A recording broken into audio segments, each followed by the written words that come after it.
Everyone, I think Nancy will be joining me soon. Let me get everything posted. Hey, Bundy.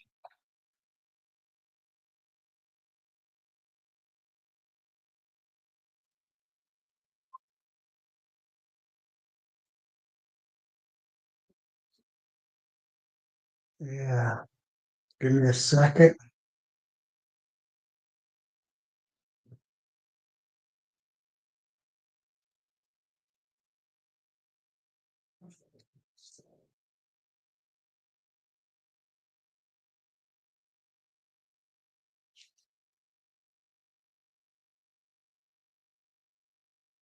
Okay, it should all be pinned.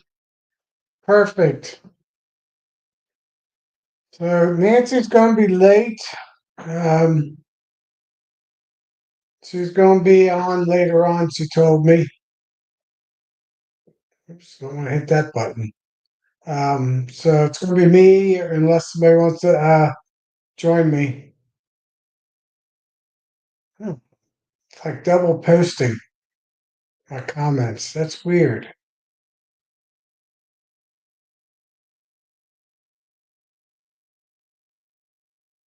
I don't know why that is. I edited her and says we're both admin, but it's double commenting. Hey, John. Hope everything's good. Let me check some settings.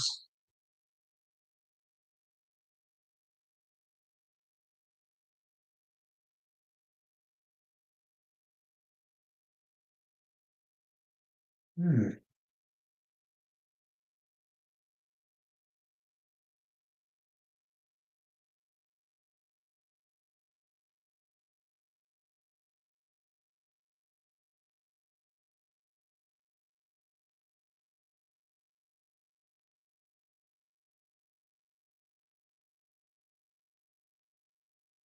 I like that better. Yeah, maybe that.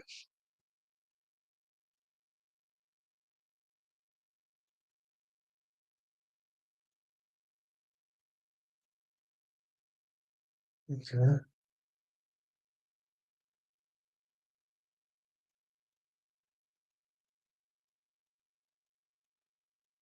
Oh, I got a night bot now. Okay. Trying to figure all that out now.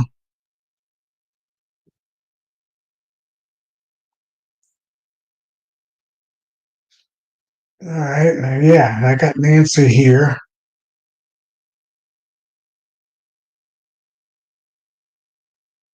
She can get on when she joins on. Hey, Brett. Hope everything's good. And Joe Hop. I don't think I know you. Where are you from and what state? What city, if you want, or closest one.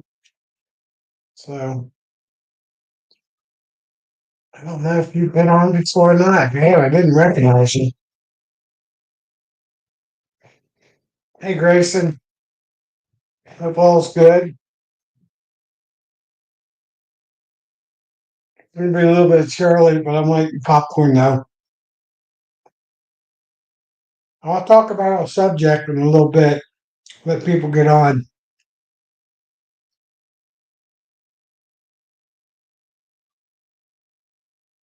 I'm gonna check. Okay. So, hey, Bill.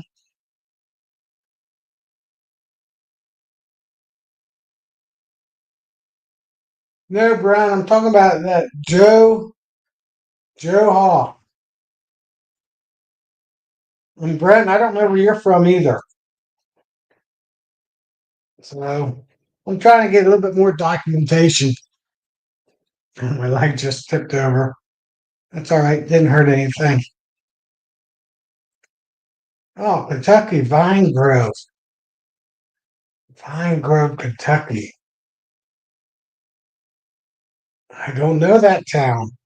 I know a lot of Kentucky since it's only 2 miles from me. I got family that lives in Louisville and Lexington. And I used to go through Kentucky to get to West Virginia and the eastern Kentucky to do the natural gas plants. I have to look that up.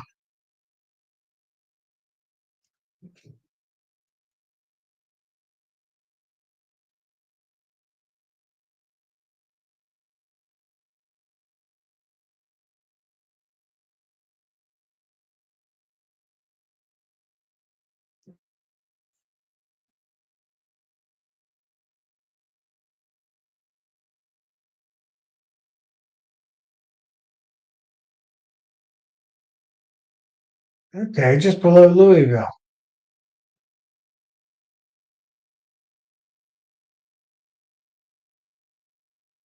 Okay, I got you now. Hey, Jack and Danette,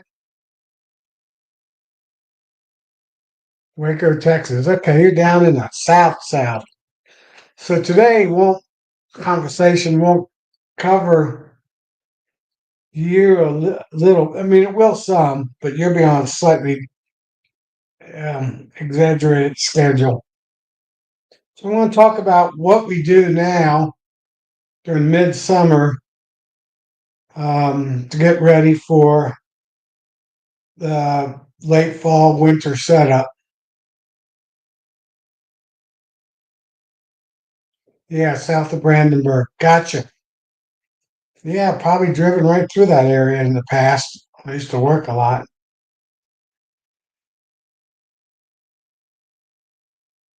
So I got 8 people on. I'll give it a little bit longer. Nancy said she was going to be late, but I don't know how late she is. Hey, David. Hope all is good. Um, as you all know, I'm not treating my for mites anymore, and all 30 hives are looking up. 29 of the 30 hives are looking good. I had one that was a swarm. It wasn't a very big swarm. It was only like a 4 frame swarm. Um, Pretty early in the year, which kind of surprised me. That hive didn't make it. I think it had issues. Well, I don't think it was fine when I first got it, but I think I had a bad queen. Hey, Rodney. Um, so I'm actually moving a hive Thursday into that position, hive number 27 out of the 30. And I just checked them all. Actually, they're all down in double deep. My picture's old.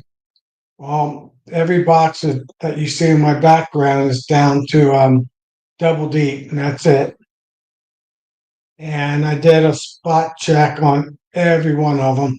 I can't say I pulled out the frames, but I took the top box deep off, looked at see how many frames of brood they had versus honey by looking down in it, and just looked at the health of the bees, and everything looked good. Didn't see any signs of any viruses or anything like that on any of them. And out of my 6 by 12, I got a little gnats in here. 6 by 12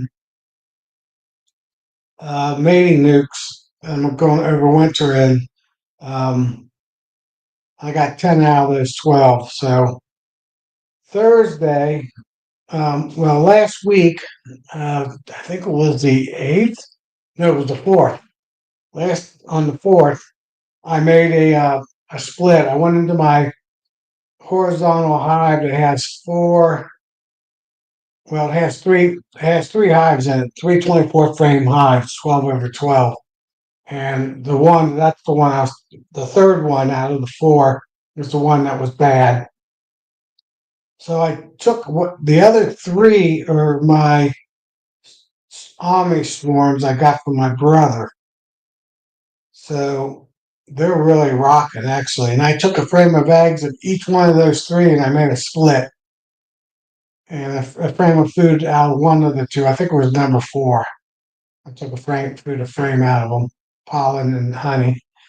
I did that on the 4th, and Thursday, the 14th, I'm going to go into them and pull those 3 frames if they got emergency queen cells on them and make 3 splits with those. So that um, hive number 27 will not have 26. 26 it is. Wait, 20, 23, 24, 25. It's hive number 25. So it's 23, 24, 25, and 26. There's 25 that doesn't have the any mated queen in it. Then I got a four frame nuke that's exploding. Queen's been laying now for a couple weeks, 2 weeks, and I need to get her. So I'm going to take those three frames out and make splits with them into existing frames of bees that were not successful the last time. And I'm going to move that four framer into that hive number 25 location. So I'm just kind of moving things around a little bit. And then I'm hoping out of those three splits, two out of the three make it, and those will be the two I'm missing out of the 6/6 12 frame nukes. So that's my game plan. I'm doing that Thursday morning. It's supposed to rain tomorrow and be a little bit cooler and cloudy Thursday morning. So it's been unbearably hot, mid to upper 90s. I mean, low to mid 90s with 70% humidity. So get a couple hours in the morning, like 6:30 to 9:30, and that's it.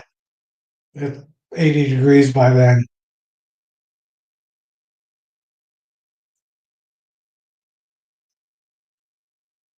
Yeah, David, you're right. There's the early ones in April. Well, for my area, late April are the best ones, or the early May. Time you get into the late May into June, a lot of those are virgin swarms and or small swarms. So the one that did make it was a swarm. I kind of just let them go. They never turned into a laying worker or nothing. They just numbers just disappeared down to I think there might be well there was when I put the made a split into it, there was probably only like 10 or 15 bees left. So had, they made a couple frames of comb, so I got a little bit out of it. So that's what I'm doing, and that's the very end. I still have drones. I don't say I got a lot of drones, so I'll see how well these get made. I've done all the way up to September, so these will be flying at the end of August. So I should be fine. This will be the very end for my area, and it's supposed to stay warm all the way through the end of this month, um, mid 80s and low 90s. So that should be fine. Yeah, everybody hit the thumbs up button. Help me out a little bit, including myself, because they don't know. Well, they do. They can track. So I got 4 out of 7, better than 50%. I did see 2 dragonflies today, so I've seen like 4 altogether. Hey, Brian, I've seen 4. I've seen one that disappeared, and another one showed up last week, and I saw two of them today. Hey, Roy. So dragonflies are starting to show up, and I saw my first yellow jacket. Actually, not here, but I was down at the Ace Hardware store down by the Ohio River, and I had a yellow jacket pestering me. So yeah, those dragonflies. I'm not a fan of those dragonflies. The good news is where I got my doing my splits. It's kind of in the wood. It's on the edge of the woods, and dragonflies typically like to fly more out in the open. So I'm hoping that helps my odds a little bit. Don't know. But what I want to talk about is now most people, at least the people in the mid south to the mid to maybe a little bit sub north, have pulled their honey, or and the people up in Michigan, the last people are pulling their honey now. Um, but People down south, they're probably not going to pull, well, they probably pulled honey and they got supers back on. So this probably applies to them in October, probably November. People down far south. So this is their time frame. For most people in the central to a little bit south, a little bit north, right now is the time to treat if temperatures are right, depending on what application you put on. Or if you don't treat, then you got a little bit of free time. But it's a good time right now to get your queen down in the bottom box. Now, naturally, the bees should push the queen down to the bottom box, and then they backfill the brood that's in the top box. Um, and that way, going into winter, there's a whole deep of, or medium, depending if you do mediums, of honey, either sugar honey or goldenrod honey, or ester honey or ironweed honey, or whatever kind of flowers you got blooming in your area. Um, get that up above the queen, so when they go to ball up, into the winter ball, and they move up through the honey and not right into your sugar brick or fondant that or hive alive fondant that you got up on top of your frames. You always have to remember that honey's got to be directly above them and or in them during the winter time. That's they will not go over.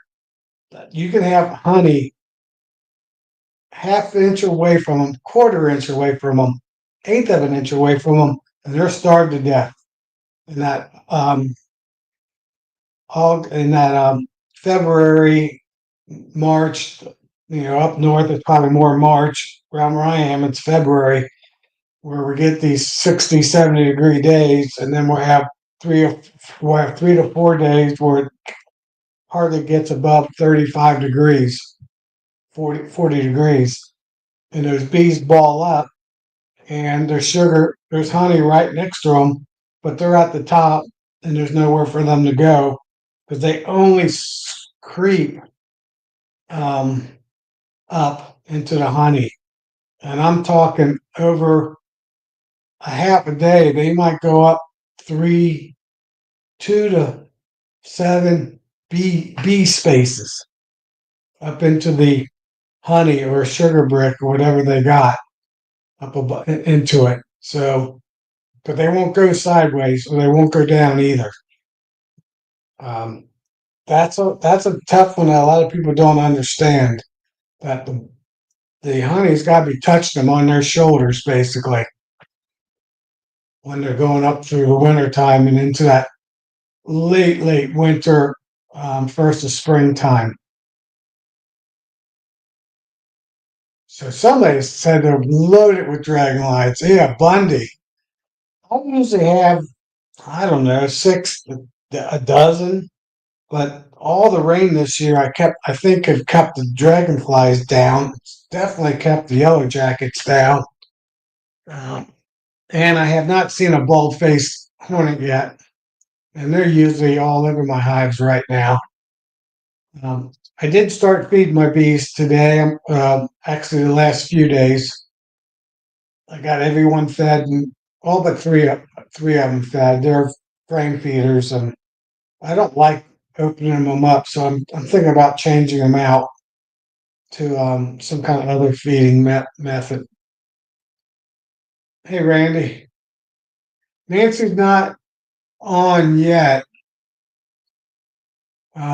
She'll be in here sometime. I think she's going to be about an hour late. Yeah, and yellow jackets. I usually get yellow jackets and bald face hornets. I don't mind the bald face hornets. They usually um, don't do much, but those little yellow jackets are sneaky, and they kind of sneak in a little bit. But um, I need to show you my new bottom board design. The only problem is I don't have any spare bottom boards right now. Every one of them is being used with my anti-robbing entrance. So if a yellow jacket does sneak in there, or if a bee tries to rob another hive, they will not make it back out before they get found out by the bees and be killed by the bees. Hey, Randy, hope everything's going good down south. Randy Tar Heel Bees. I'll definitely see you at Nobby later on this year, or early next year, I should say. Be here before you know it. So that's a good thing you should be doing. Treating your bees now, feeding them if you can during treatment or after your treatment. It's kind of easier after your treatment. And I'm feeding them right now zero point 0.5 to 0.7 to 1. I still want to stimulate the bees for brood. Hey, Russell, mace a little bit. Um, just one more time till we get to the end of this month. And then in September, when they lay all those winter bees, I'll probably go more to 1 to 1 the first week or two of September, and then I'll do it. Oh, you're on vacation. Oh yeah, okay. Jerky Island. I know where that is. Been there before. Good little place for vacation. Um, so yeah, then I'll be feeding them 2 to 1 after that, middle September to about the November time frame. But it's supposed to rain tomorrow. We've had little light rains the last few days. Um, then it's supposed to rain again the following week. And actually, we're supposed to get a lot of rain. 4 or 5 days in a row, we're supposed to get rain next week. So the rain has not stopped. So I already see the goldenrod, the early goldenrod is just starting to bloom in my yard. So I'm almost positive we're going to go in. My area is going to go into end of August with ground that never cracked during the year, and it's usually so bad now I could run a semi through the crack. As a saying, I mean, they're good, good inch thick cracks going through the ground going deep into the ground. You put water in it, and just run a hose for hours, and it just disappears. Yeah, even there's been some place we've had so much that our honey flow was one of the worst in 100 years, 200 years. Um, what was really bad that all of April and I basically all of May, maybe not the last week of May, we would get anywhere 2 to 5 days of rain. Then it would stop and it would be cloudy. Then we'd have a sunny day. Then we'd get 2 to 5 days of rain. It would stop. Cloudy, sunny day, 2 to 5 inches of rain. We did that for 7 weeks, right through the heart of the flow. I mean, the flowers, the trees, were the best, probably best ever this year. All that rain, but the flow was horrible. So I thought it was ironic. This was my best year. All those 16 hives, except for one, hive number 10, was a medium big to big hive. 10 never took off on me. I can tell you a story on 10, but it just it died over winter.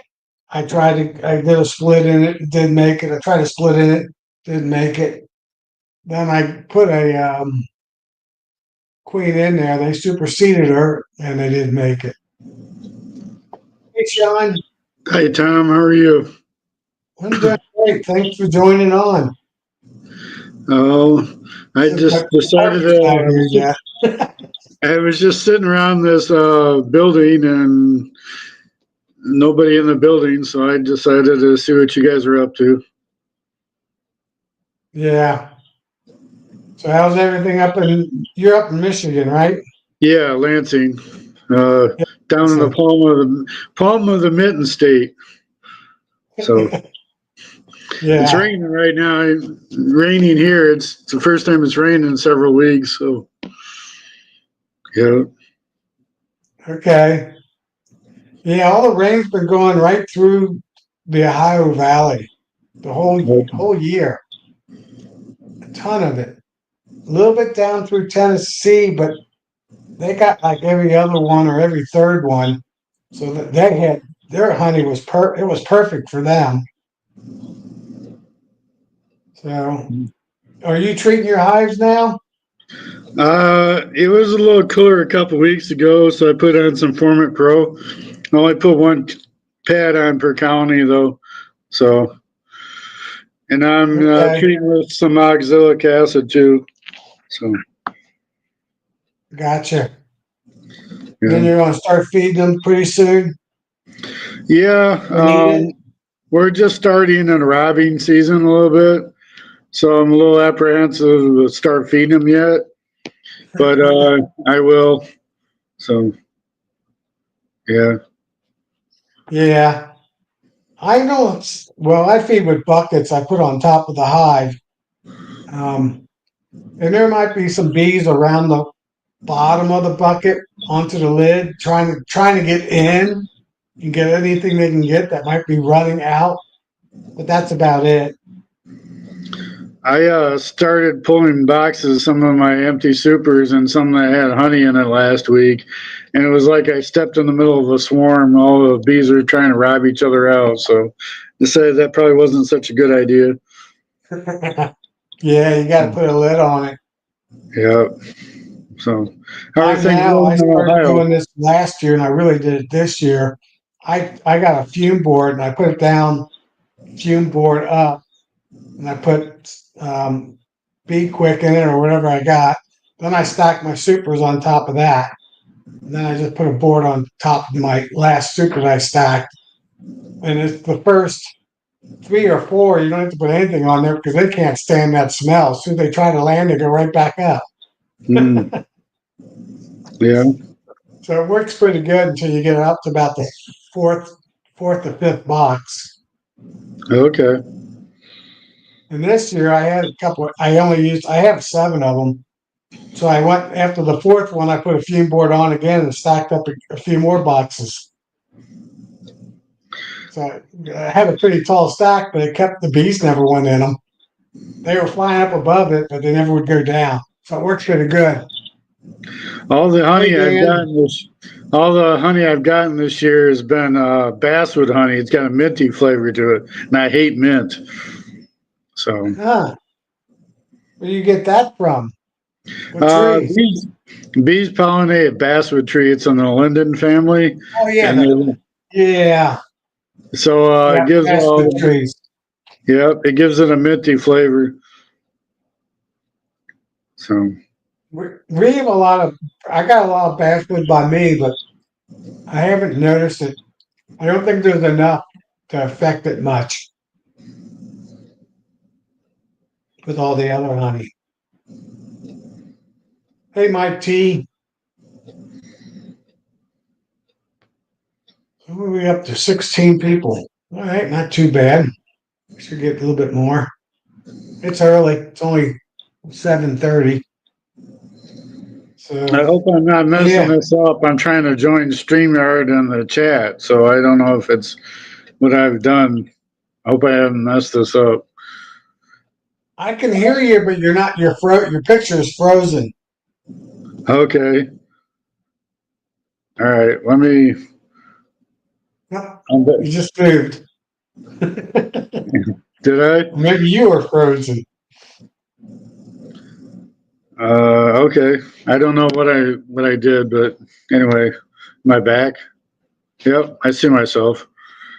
You're there. I should stop playing with it, I guess, and trying to join the chat. Yeah. So, what's going on with you, Tom? Well, like I said, I turn all my buckets around, so I'm feeding 27, 26 of my 30 hives in my Okay. yard.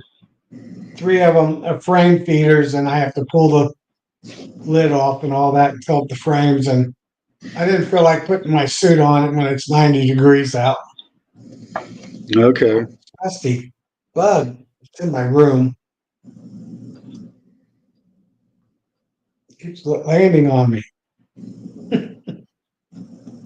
It's So raining on that's what you? I'm doing. I'm feeding them zero 0.6, 0.5 to 0.7 to 1. I don't measure. I kind of just dump the sugar in and then I fill. I've been doing it for years. And I Hmm. just dump it up to my one. I got a 15-gallon stainless steel tank. And I fill it up 2/3 of the way, and then I fill it up to 15 gallons of water. And that comes out to zero 0.6 to 1, basically. Okay. If I went stop to like 13 gallons, I'd be 1 to 1, but I go up to like 15 gallons, Okay. 12 to 13 gallons. So I had like 3 extra gallons of water, zero 0.6, zero Hey, 0.7. Brian from Flower Street, I hate mint, so it wouldn't make good creamed honey for me. Well, the mint flavor and the cream would be good. No, not for me. No, I not for got sick you. on mints when I was a kid, and I vowed never to do that again. So, Yeah, so, yeah. I do I have see. another Oh, go ahead. place I'm selling another hardware store that I'm selling my honey down by the Oh, Ohio River. okay. Started today, dropped off a few bottles. Three of my Yeah. friends bought a hardware store. Okay. So now I got my honey in there. So, are the All right, comments Randy, actually? catch you Oh, later. okay. I just saw Randy had added to it. I thought maybe that my chat line was comment line was frozen. Nah, there's just been a few comments. Yeah. Well, maybe people can post what they're doing right now. From the people down in Texas to the people up in where you are, up in Michigan or up in Maine, Utah. Probably still warm in most areas. It was 92 here today at one point. This little rain Yeah, has made it more humid than it's helped anything. So right. it's We supposed to be got clouds. 90. I thought it was going to rain, but it didn't rain. It's supposed to be 90 for Tomorrow, like the next 3 days. So cold front's going to come through yeah. tomorrow. Okay. Yeah, and it's supposed to go down it drops it down from 91 to 97. And then 2 days later, it's back up to 91. Not much of a cold front. So, yeah, so Thursday after the rain is what I'm hoping a little bit of water will keep the bees from being, so I don't have to put much PPE on. I Okay. usually just put a veil on at most. And doing these splits and all that, I won't put anything. I'll just go out in like I'm wearing shorts and t-shirt till they make Where's me put it Nancy? on. Where's Nancy? Isn't she usually on here with you? Yeah, she told me she was going to be late. Oh, okay. She's busy. She didn't tell me what she was busy, but she was busy. So if I would Okay. have known that, I would have pushed it back to 7:30. But I made it Okay. 7 o'clock just for her. Okay. Well, you Yeah, got me to help you pass the time away, I guess. yeah, yeah. That's for sure. So So I am going to do a little. Well, I did a little split back on August 4th, and I'll be taking those 2 to 3 frames, depending if they got cells on them. and making last three splits with my just to try to get 3 hives, 2 hives and 2 nukes with mated queens So one are at a they going to time. be able to build up enough to get through? All I have to feed them. They'll all have Okay. comb frames, so they won't have to make. They won't. They'll have 100% comb frames. So they're. I just got to feed them to make sure they got. She keeps laying, and Okay. stimulate her to lay. There should be. If she gets bred by the end of the month. Actually, they should be emerging out Saturday. So she should be laying in 2 weeks. So yeah, by the end of the month she should be laying. And she'll have two cycles that she can lay through Okay. September and then into October. So that should be enough bees for winter time. Okay. Because we're going to stop doing cutouts because we aren't sure that they're going to have enough resources and be built up enough to like survive the winter. So even if we feed Yeah, them. right. Well, this is my last go. I Okay. try to get all my queens by the end of August in my area. Plus, September is when they start pushing all the drones out in my area. Okay. So I just know my area. I got to be done by the end of August. Okay. Some of the cutouts we've been doing lately haven't had any drones in them. We've noticed that. So they must have already pushed them out of some of the ones in the walls that we've been doing. Yep. Yeah. Well, you're north. I mean, you're Yeah. probably 2, 3. You're probably 3 weeks difference in my schedule. Well, October it starts getting down to the 50s and 60s, so it's still got some time. Yeah. We So get our first frost usually around the third week, the mid to late October. We'll get our okay, first frost. yeah, that's about where we are too. The fall colors start coming out, middle to late October, beginning October. Our prime of our leaves are about that same time, Yeah, second or third week of October. so Should be a yeah, good so one this year. It keeps raining. Erickson and dispatch back on Last year post. we had a severe drought. This year yeah, it's severe wet. So we can't get any normalcy. okay, Crazy. Yeah. January we were top 10 in rain. February February beat a record for wettest ever. March we beat a record for wettest ever. May was number 8. June was number like 10, 9 or 10 wettest ever. And July was the wettest ever. hmm. So we've had 4 out of 6 months the wettest ever on Wow, record. So crazy wet. And the other months were all in the top 10. We just need one more rain. Even July, we creamed. We usually get 2.7 inches of rain, and we got like almost 10 inches of rain.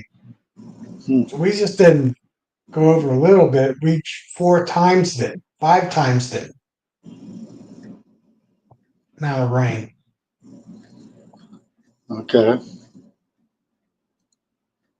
Yeah, Dan, we've had, well, I can't say we haven't had any rain. We've had in the last week, we've had like 20-minute rains, just enough to get the ground damp, and then that's it. But our ground hasn't cracked yet, so there's still moisture in the ground.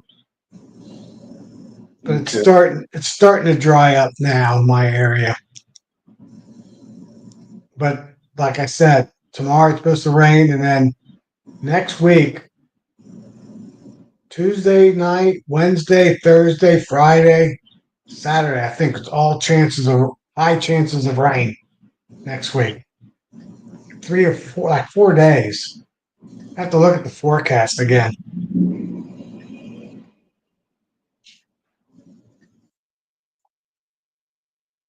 Yeah, see what they say.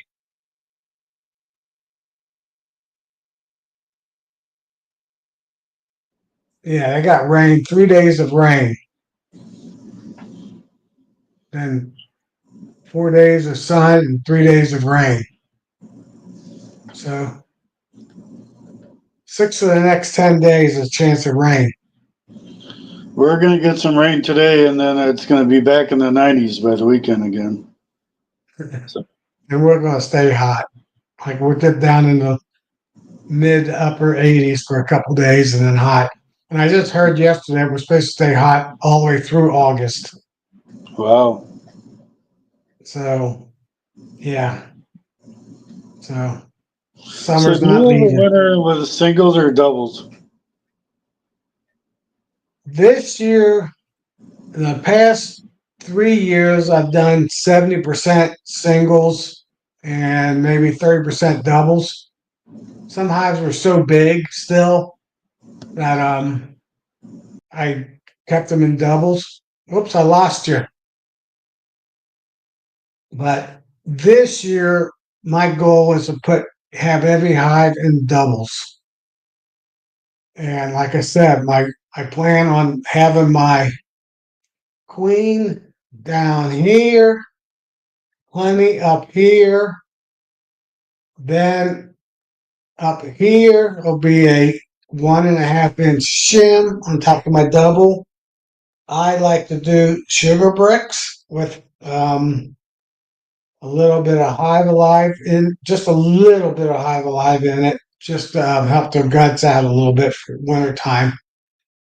Um, or rocket fuel. Sometimes I don't do any. It all depends if I remember. Um, hey Darren. Oh, Darren, my grass is still green. It hasn't turned brown yet.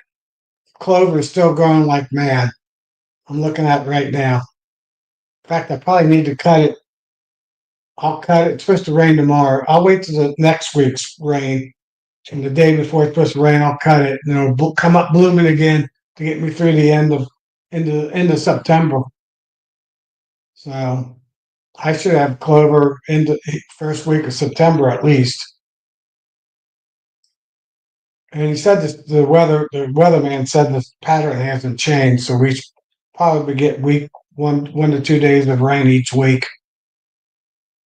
We like 2 nights in one day or 2 days in a night, depending on when it comes. But that's what I'll do, and then in the end of January, to the middle of February, I look for a 45 to 50-degree day and sunny, and I'll open the hives up and I'll put my homemade, actually, I should say it'd be matte Sandy Valley fondant on top of them. Early February, basically, usually works out that way. There's a 50-degree day. A lot of times, the end of January, we'll get a 50-degree day. So that's my routine. So I'll start off with a sugar brick. If they haven't touched a sugar brick, and that when I do my late January, mid February check, um, I won't put a fondant on it until March 1st check. But typically, I'll put a fondant on them in that time frame, and then that'd be like I said. If it's early February, then March 1st, I'll check them again, and Sean's back. Hey, Sean, I don't see you. You hear me?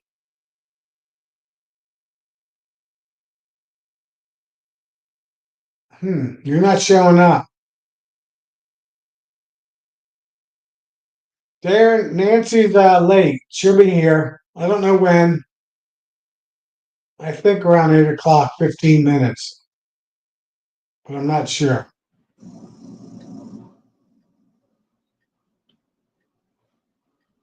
Darren, I don't know what's going on.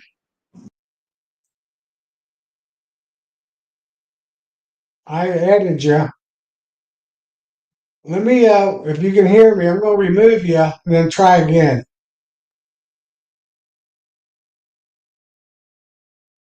All right, I don't know what happened to Sean. I clicked on to add him to the stage, and it was a blank screen. So it looks like we're up to 12 watching. All right, he's back. Oh, he was there and he's gone again. But first of March, I typically will start feeding um, 0.5 to 1, a little bit, my 1 gallon buckets, because the first week of March, our silver maple trees are blooming, and the red maple trees will be a week behind her. Hello, Kimberly. Thanks for coming on. So, if the trees are blooming, I'll start feeding them just that one time, just 1 gallon of light sugar water, just for them to eat off of, basically, or it'll be like that 0.6, 0.7 to 1 sugar water.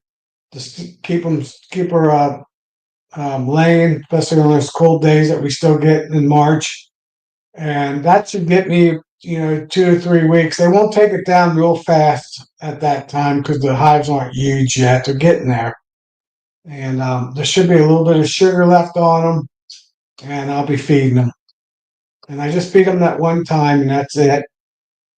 And that should get me to the end of March. And by then, um, it'll be, in my area, things are starting to rock pretty good. The silver and the red maple trees will be done, and soon the red buds and those trees will start blooming. They usually bloom early April, end of May, early March, early April, all depending on the weather. Keep seeing the forecast. We're supposed to have a cold winter. A lot of cold blasts coming out of Canada. I think they call them I forget what they call them, Alberta Clippers, or whatever they call them. I think they got a couple different names now. I think that's the old name. Wait and see. You never know. So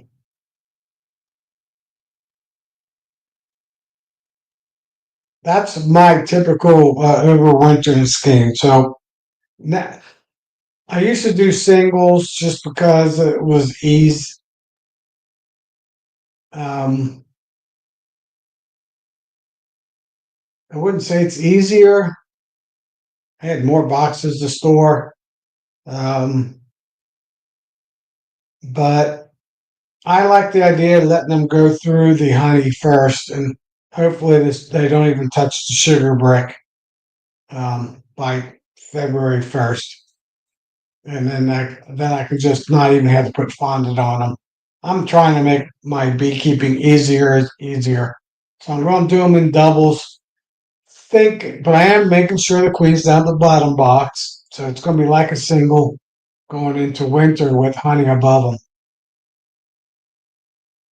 And then let them go through the deep box. And by February 1st, they should be through that box or close to through it, and then up into my emergency sugar brick.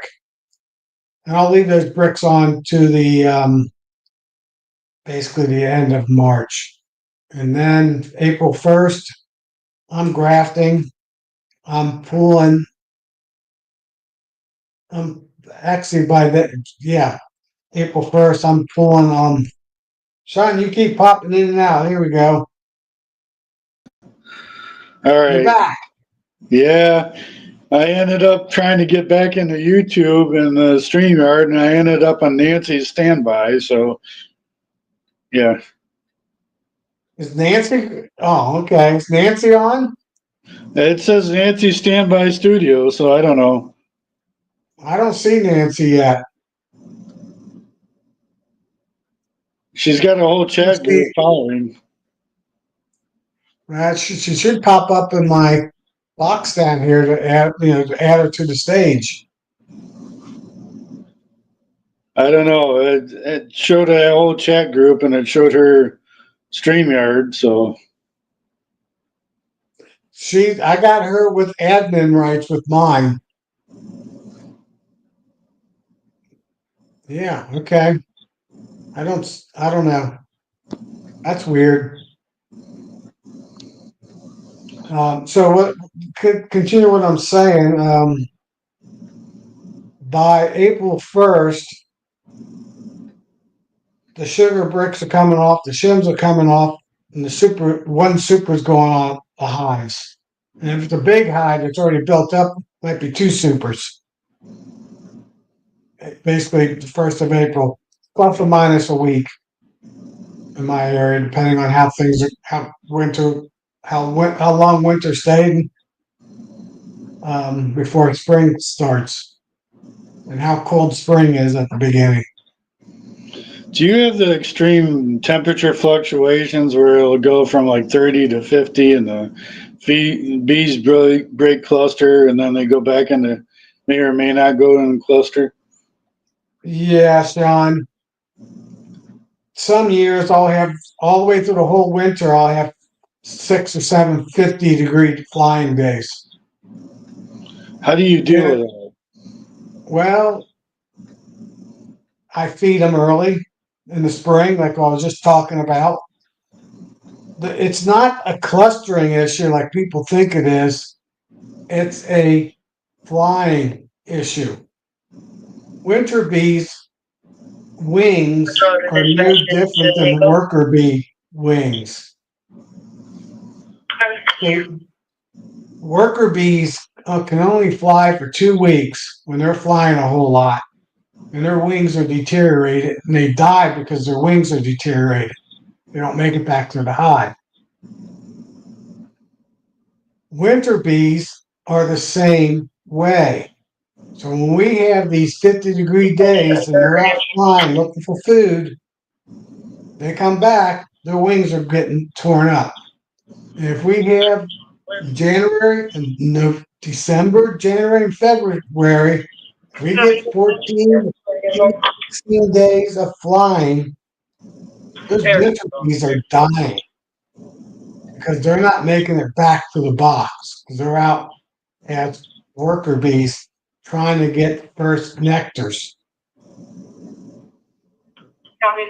And that's what then your Reels bee also. population gets so low in your hive 1st of February, there's not enough bees to take care of that cold front that came through that got you back down into the low 20s or teens at nighttime.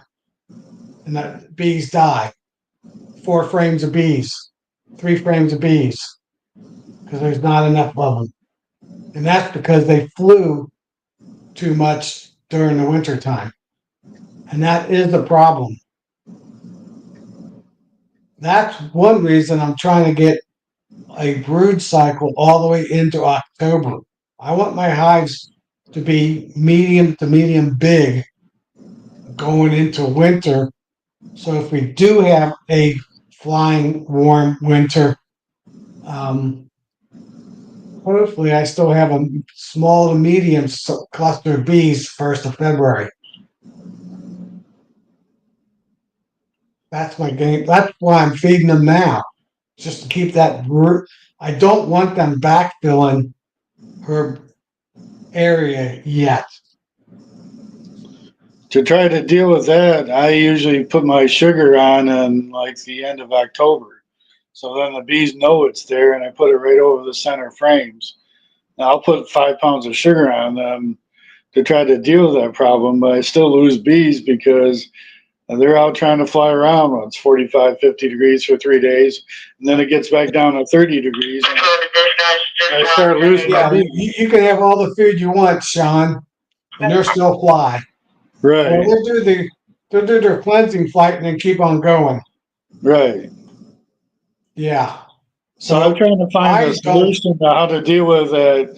No, go from cold to hot to cold to hot when they're flying. Well, I feed all the way to Halloween to Thanksgiving.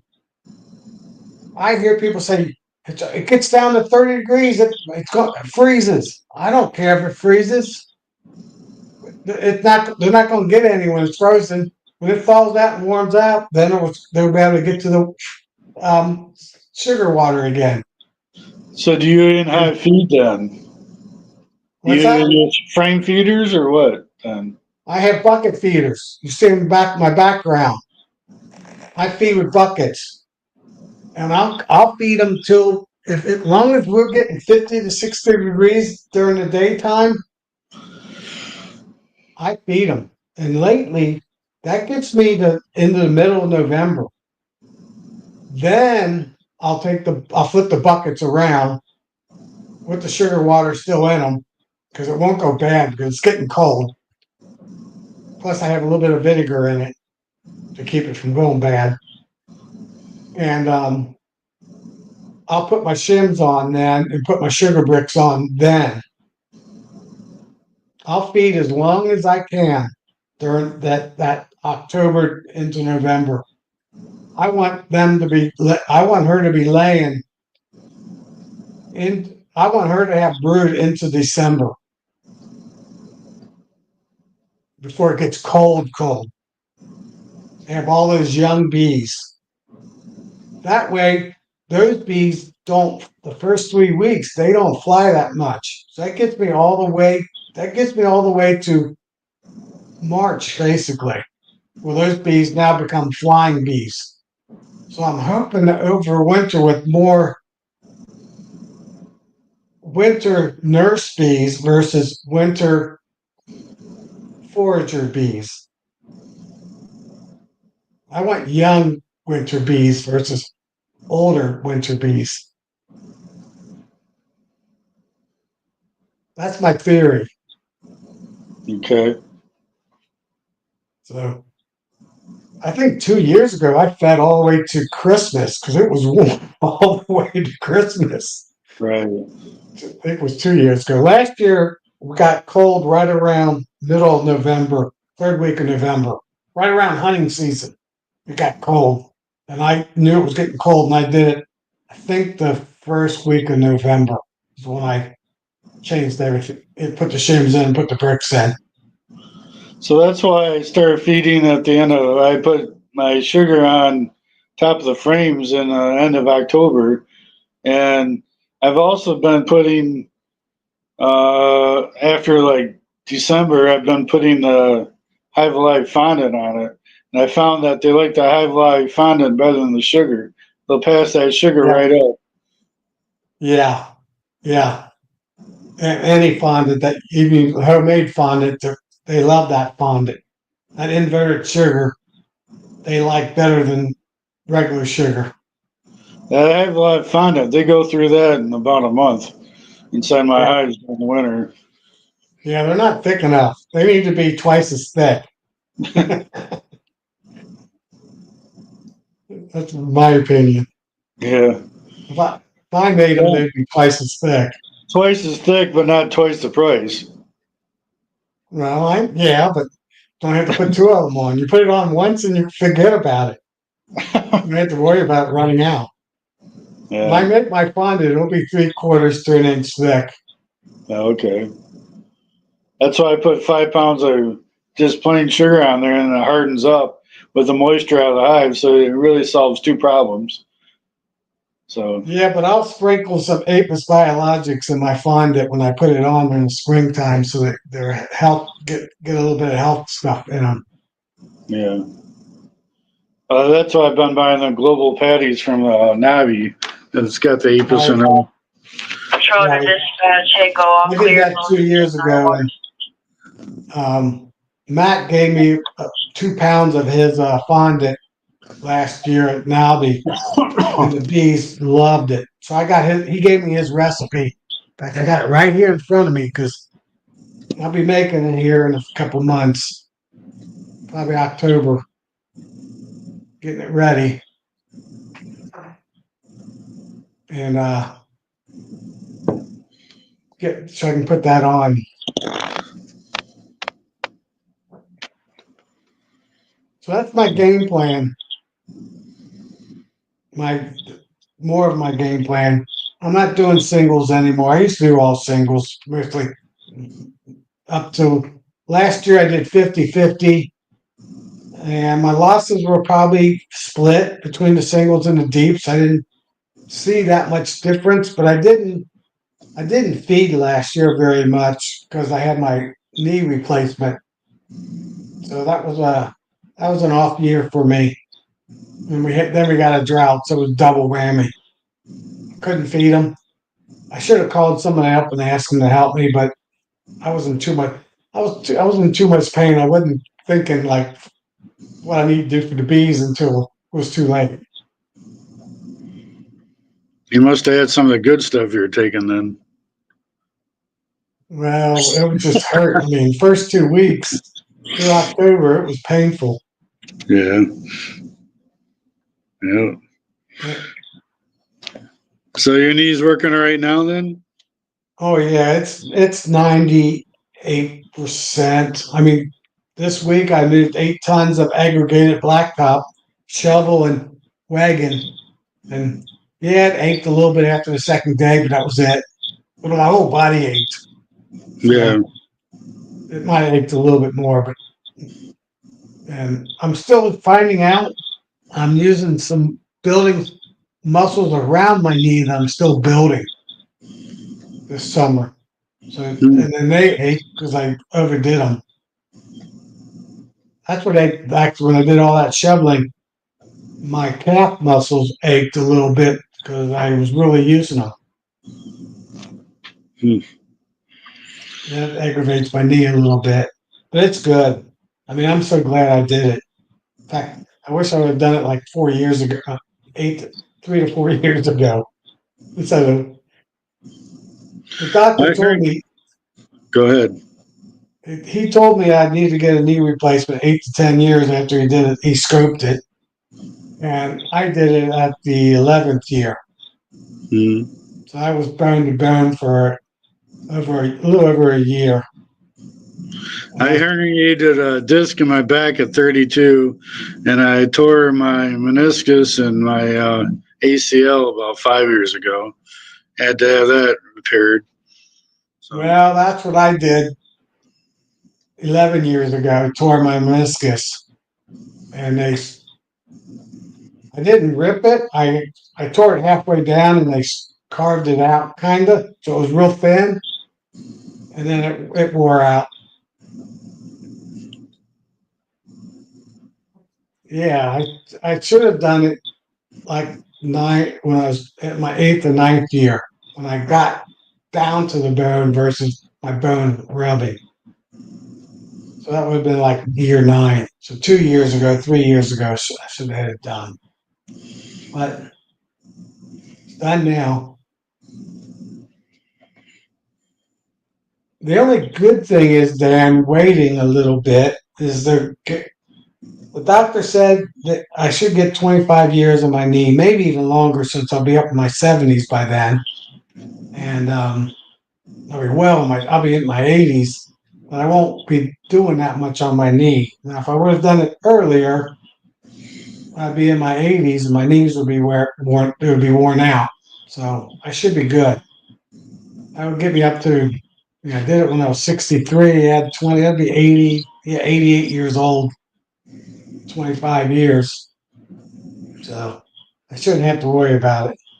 See if I'm still beekeeping then. My well, I hope goal. so. Um, I golf with a guy that's 91 years old. Wow. You might have to get yourself a high lifter by that point. Yeah, you're right. Or hire my sons to come over. Well, there's different types of high lifters. Yeah, there is. Your son or a manual one Yeah. mechanism. Actually, I'm going to look, if there's any at Nobby, I'm going to look at them. Cam says he's trying to get companies to bring one, but then nobody seems to want to bring them. So, yeah, I don't know if anybody's going to bring any or not. I might be getting one in a year or two, but not one like Charlie's. I only got 8 feet behind my hives to my barn, so I yeah. need one of the ones that more up and down. Okay. A1 model, I guess they call it, from that one guy. But I think there's 3 or 4 people that make them now. So I saw a new guy the other day was starting to make them. So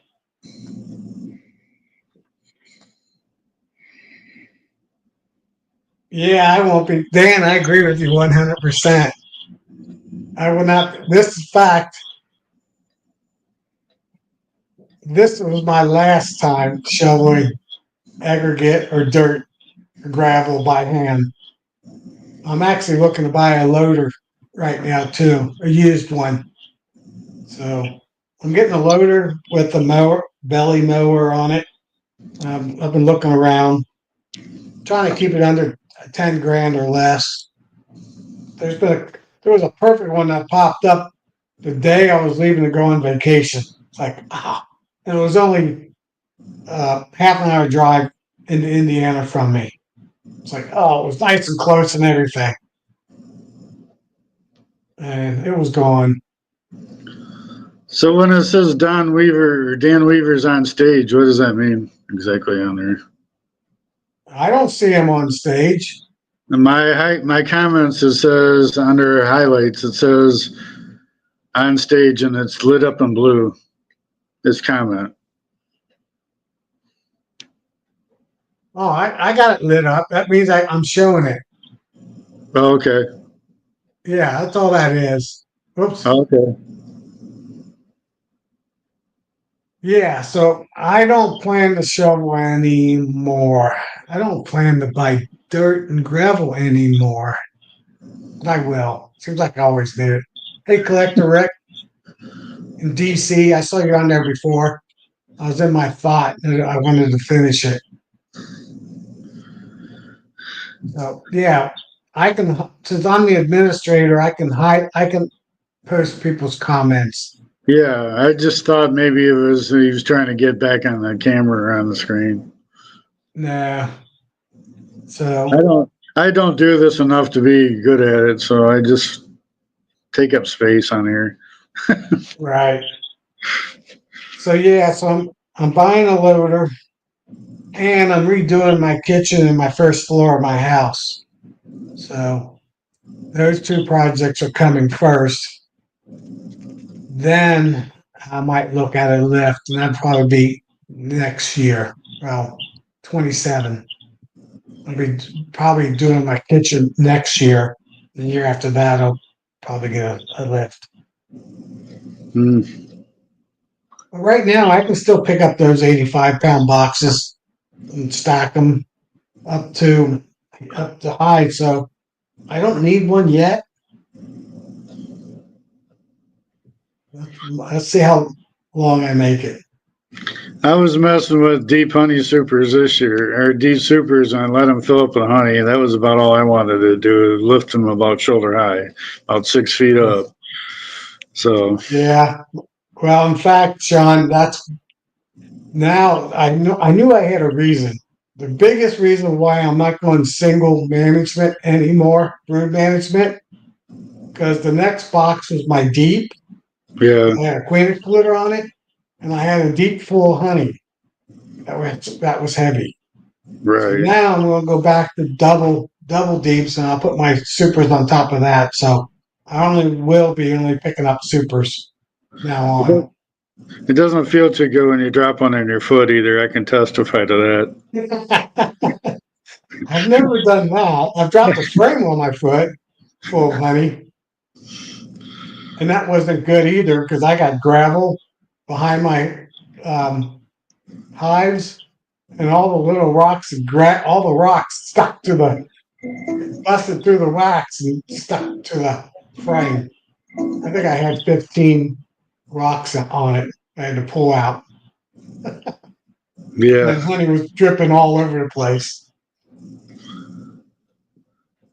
Say hi to everybody in the chat. Yeah, hey, Keith, Rodney.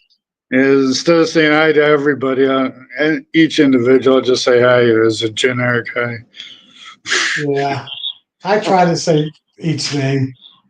Yeah. So I try to keep up with the post. Yeah, they had the last one that I wanted to copy.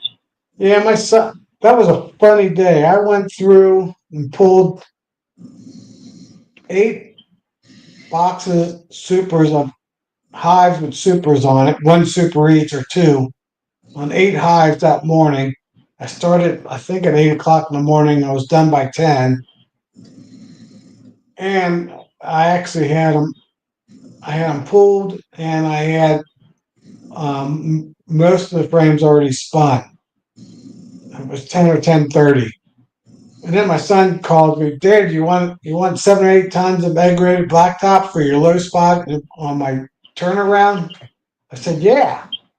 So he goes, well, you have to move my boat. So I had to move his boat. And then half an hour later, he came and dumped all that blacktop. And it was good stuff. He told me it was high quality aggregate. And I got it all filled in now. So I could use a little bit more dirt in my yard, but I'm not. I don't need any right now. maybe in a couple of years. I can do grass clippings and whatever. mm. And start making dirt that way. Well, loader. I probably should go wander around this building when I'm getting paid to do. So. Oh, you're working? Yeah, I see. Pulling a 16-hour day today, so usually I don't get in chats at night, and I watch them during the day when I'm a security guard. I have to respond to the front door. It's a locked door. I decide who gets to come in here. I work for a public utility, and then I watch 35 cameras. This is an electric power plant and a steam production plant. So it's run by natural gas and a 727G jet engine. So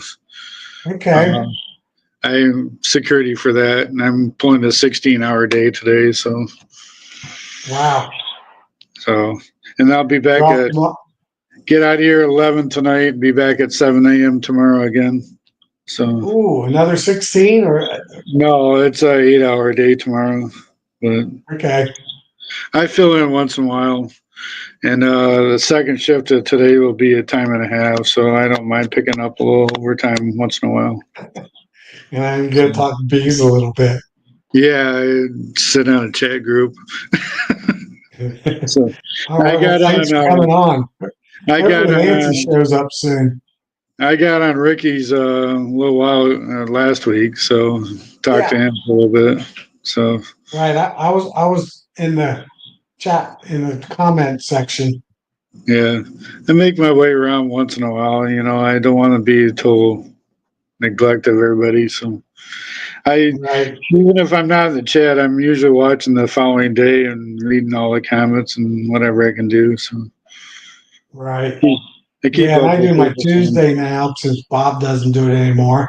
And I help Nancy out on Wednesdays a lot of times. And I'm done. I don't get on anybody else's too much after that. Yeah, I wouldn't want to be on that much because that takes all your week, and there's only so much you can talk about sometimes. Right, right. right, especially this time of year and going into winter time, All right. less and less. All right. I'm going to try to figure out how to get out of here. So, I can remove you. all right. If you want to do that, then I don't have to figure out quite so much. Thank you, All and have right. a good night, everybody. All right. Thanks, Sean. See ya. All right. I removed them. I can do that being an admin in StreamYard. So yeah. So that's I pretty much, with a little bit of interruption, I feed until I can't feed. Um, through October, basically through October in my area. As long as I'm consistently getting 50-degree days where I know the bees are not bundled up, I'll be feeding them if they need it. Um, I don't do a whole lot of 2 to 1 until that time. Like I said, not till October. Um, I want them. I don't want them storing it. I want them to be stimulated so she's laying at least through October as much as possible, and then they'll have extra. They'll store it with no problems by the end of 1st of November, and it should my 2 double deeps should be full by then anyway. So I maybe then I'll just be feeding them just the if they take it, just to keep filling up what they're eating. And like I said, once it does get cold, I just flip the buckets over, and then by middle of November, Thanksgiving, I'll put the shims on, put the sugar bricks on them, and I usually do 3 pound bricks, sugar bricks about an inch and a quarter thick. That's why I do 1.5 inch shims. And that should get me all the way to March 1st. Well, like I said, I'll check them.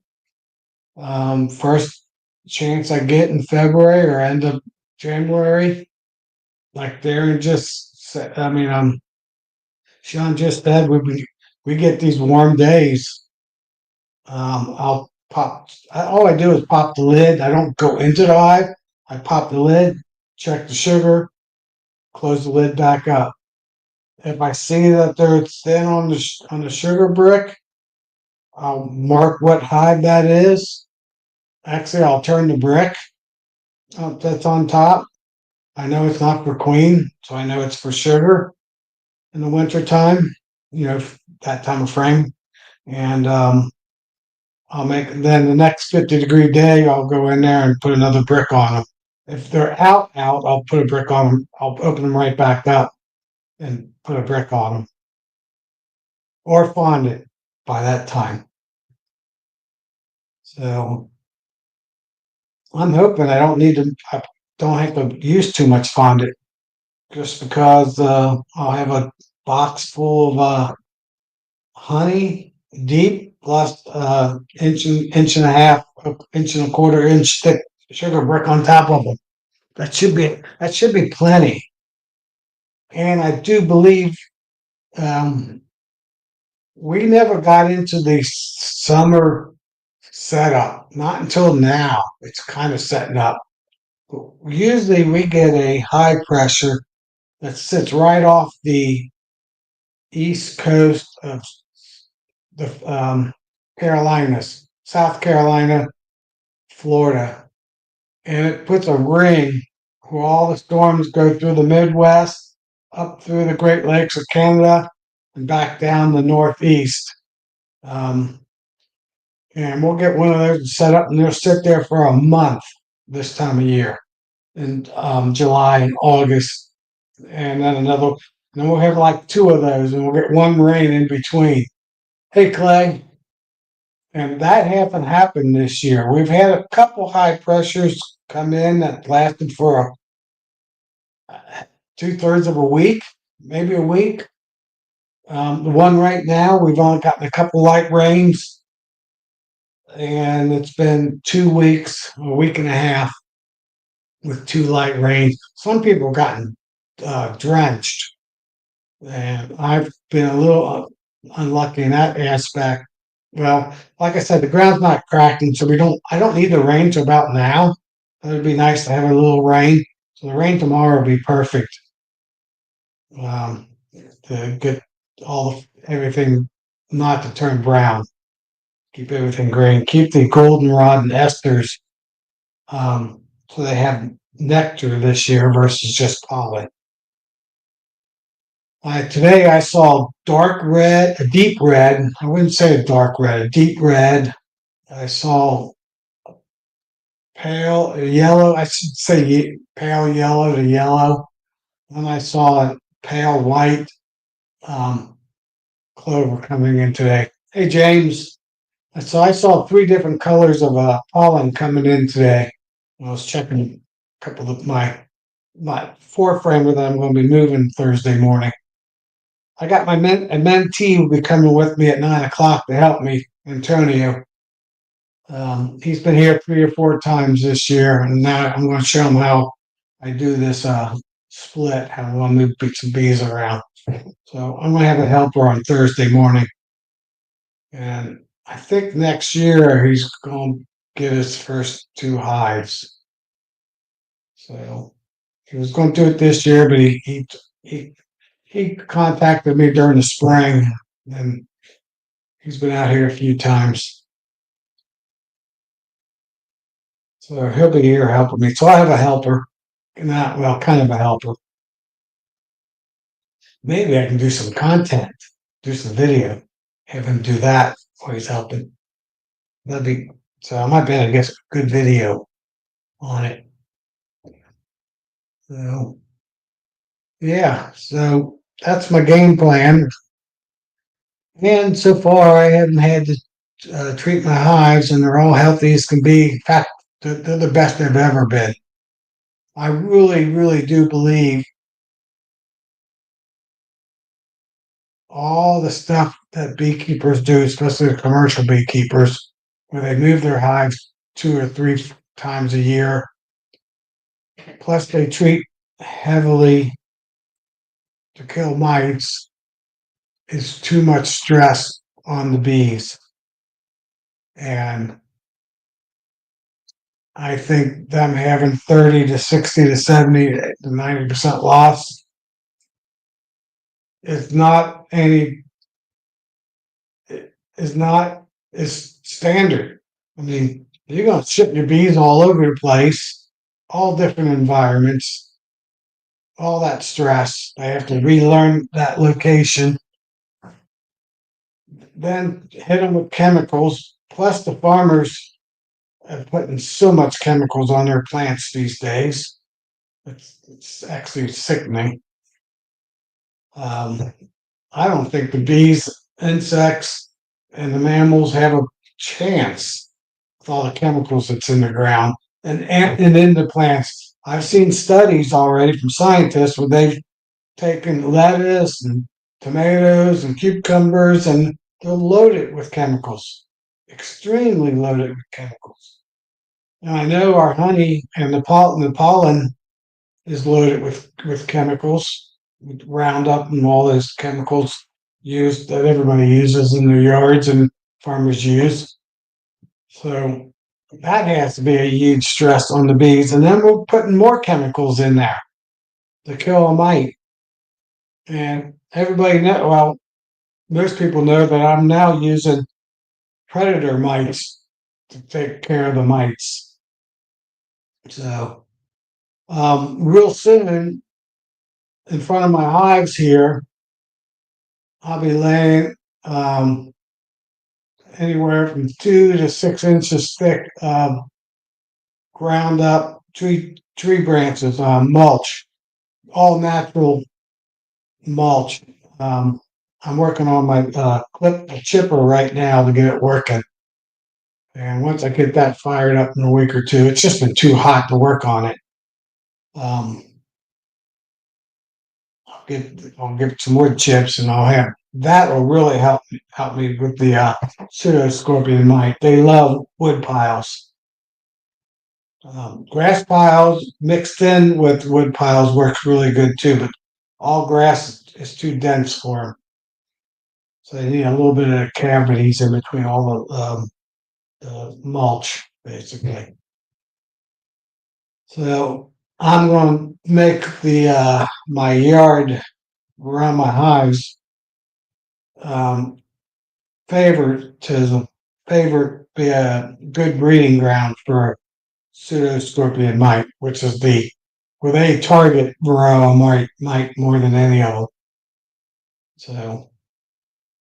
So far so good. I haven't had any bad checks yet. I haven't checked now since summertime, um, June, well, end of May time. So I need to do a spot check again on some of the hives. Like I said, hive number 10, which is like right behind me. Actually, the one I had the owl sitting on is hive number 10. That one right now is just a bottom board and a lid. It doesn't have bees in it. And I've tried twice to get a split in them. Then I put a small 3-frame swarm that was a virgin queen. I think it was a virgin swarm. It wasn't very big. And I saw her and she wasn't real big, so she didn't make it back either. So they're 0 for 3 on getting a mated queen. So I'm going to give them a mated queen on Thursday. 4 frames packed with 2 frames of brood. That's coming from my 4-frame nuke that she's been laying now for 2 weeks. So that's the one I watched today. They're bringing in tons of pollen for all the new baby bees, all the larvae that's in there.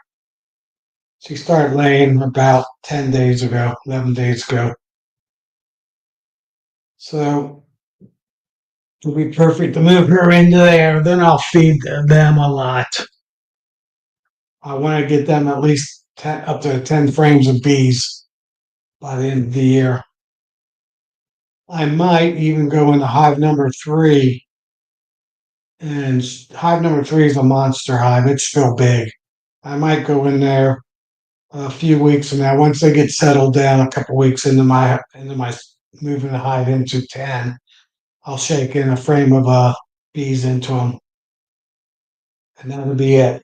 Then I'll be done messing with all the bees. It'll just be feed, feed, feed, feed. So what's the damn post?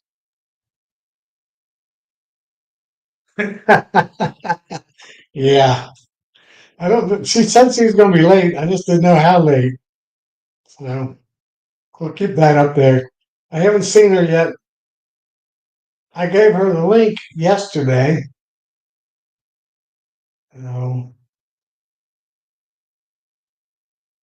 Let me see. No. How do I close? Okay, it's closed. So yeah. So I just do my treat, and I used to do last year. I did oxalic acid in December and January, and I didn't see much of it. I didn't see much change in my hives with mites and all that, if anything. And I'm thinking if I had any mites, predator mites living with the bees, I just killed them. And that's one thing I have to do a little bit more research, and maybe I'll do that tomorrow too. I'm gonna be busy tomorrow, maybe in a couple days. Um, I need to find out how the pseudoscorpion mite overwinters. Um, yes, I have a lot of silver. I got enough that my three sons will be happy on the day I are no longer around. Um, I got pounds and pounds and pounds of it, and it's going to break soon. Next 3 years. Gold, I just got a little bit. I don't. That's going to go up. Well, it's been going up. I should have bought some 5 years ago when I was buying all the silver. It's been double by now. 2,000 an ounce. I did all silver this year. Well, 5 years ago. All my raises I got, I spent it all on silver for the last 10 years, 8 years, 8 to 9 years. When I started my new job 11 years ago, I told myself, um, any little bonuses. Every year I got $1,500, a $2,000 bonus, and then I got anywhere cost of living raise most years. During the COVID, it was like only 2%. Most of the time, it was 3 or 4% each year. So all that money, I bought silver with it. Since I didn't need it for my cost of living, it would just been more into my 401k or whatever, or in the bank. So I invested in silver. So I did do that. Cobalt and copper, any of the metals, it's good to collect right now, or have been.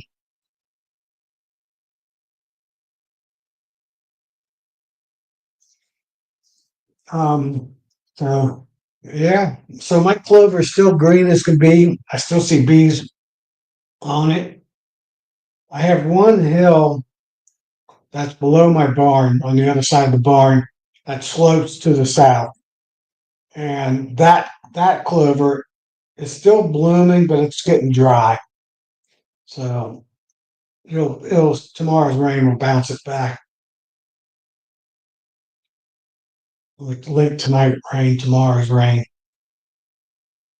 and clover will be rocking. So just now, this past week, I'd say we've been into a dearth, but I can't really say people in Ohio Valley has a dearth because there's always something blooming where I live. It's just not enough for them to store honey. It's enough to keep them going. I'm lucky in that aspect. There's a website that rates your area, and spring is way up there. Summer was good, and fall was good in my area. So with flowers blooming, most of the time fall's only good for pollen though. Get a little drink while I was talking. So this year it's going to be my first year since 2018. We've never 18. We've never had a fall flow. So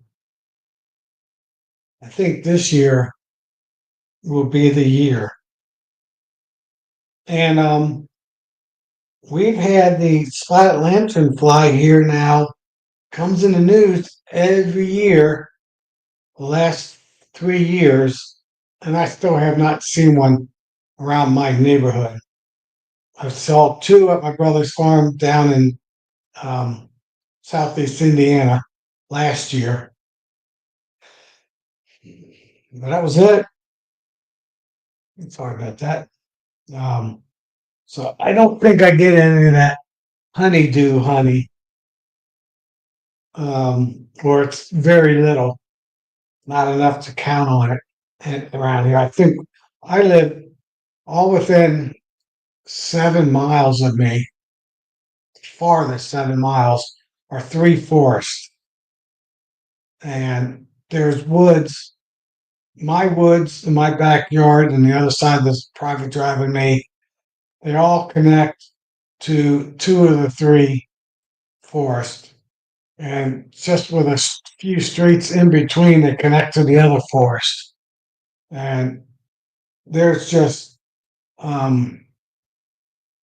so many. It's just so wooded around my area that how it is. It's hilly. It's really hilly. Steep little hills with with slate rocks sidings going down the side of it.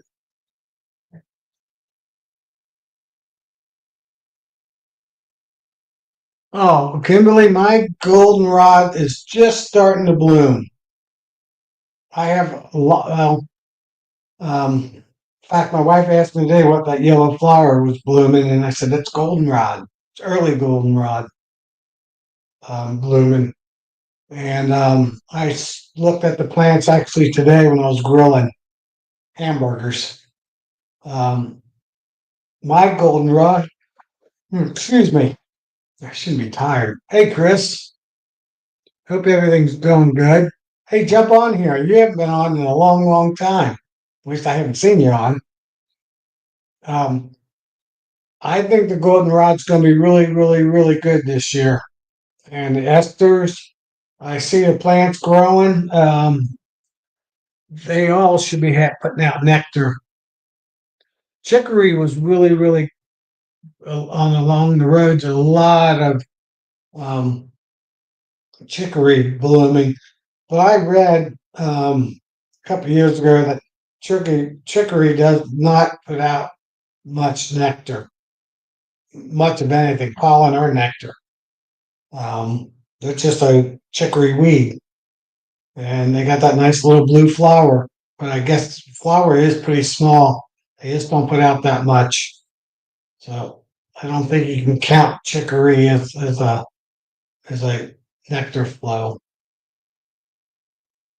Too bad. There's a lot of chicory around, at least around my area. Every roadside seems like it has growing up. So I don't know. I don't think any other people. Bundy said, yeah, just starting in his area. That's about right. Usually, middle of August, the goldenrod, early goldenrod starts. And then about September 1st, the main goldenrod or the typical goldenrod is blooming heavily.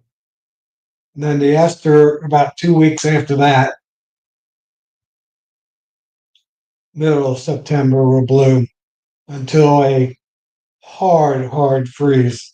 A frost or light freeze will not stop the ester, but a hard freeze, low 20s for most of the night will get them. But low 20s just for a couple hours in the morning won't take out that ester. Yeah, Kimberly, we have tons. Chicory is about the biggest I've ever seen too this year. A lot of chicory. I just wish it was a nectar source. A big good nectar source. Rosa Sharon's been blooming really good this year. The trees are heavy, and that is a good pollen and nectar source. In fact, next Saturday, um, well, this coming Saturday, I'll be driving up to Greenfield, Indiana, to meet Morgan. He's a beekeeper. He used to get on a little bit, and I'm going to help him move a couple hives to his new house. He got a new house. He still has his old house, and he's got a bunch of Rosa Sharon. So with my labor moving a couple hives, helping him move a couple hives, I'm going to get to pick up some Rosa Sharon and We're going to do that in the morning and then have lunch, and then I'll be heading back home. That's the game plan. Hopefully, my wife comes with me. So we're going to have hamburgers and brats and mats and stuff like that on the grill Saturday, this coming Saturday. So Morgan Smith, I don't know if you guys remember him. He's a truck driver.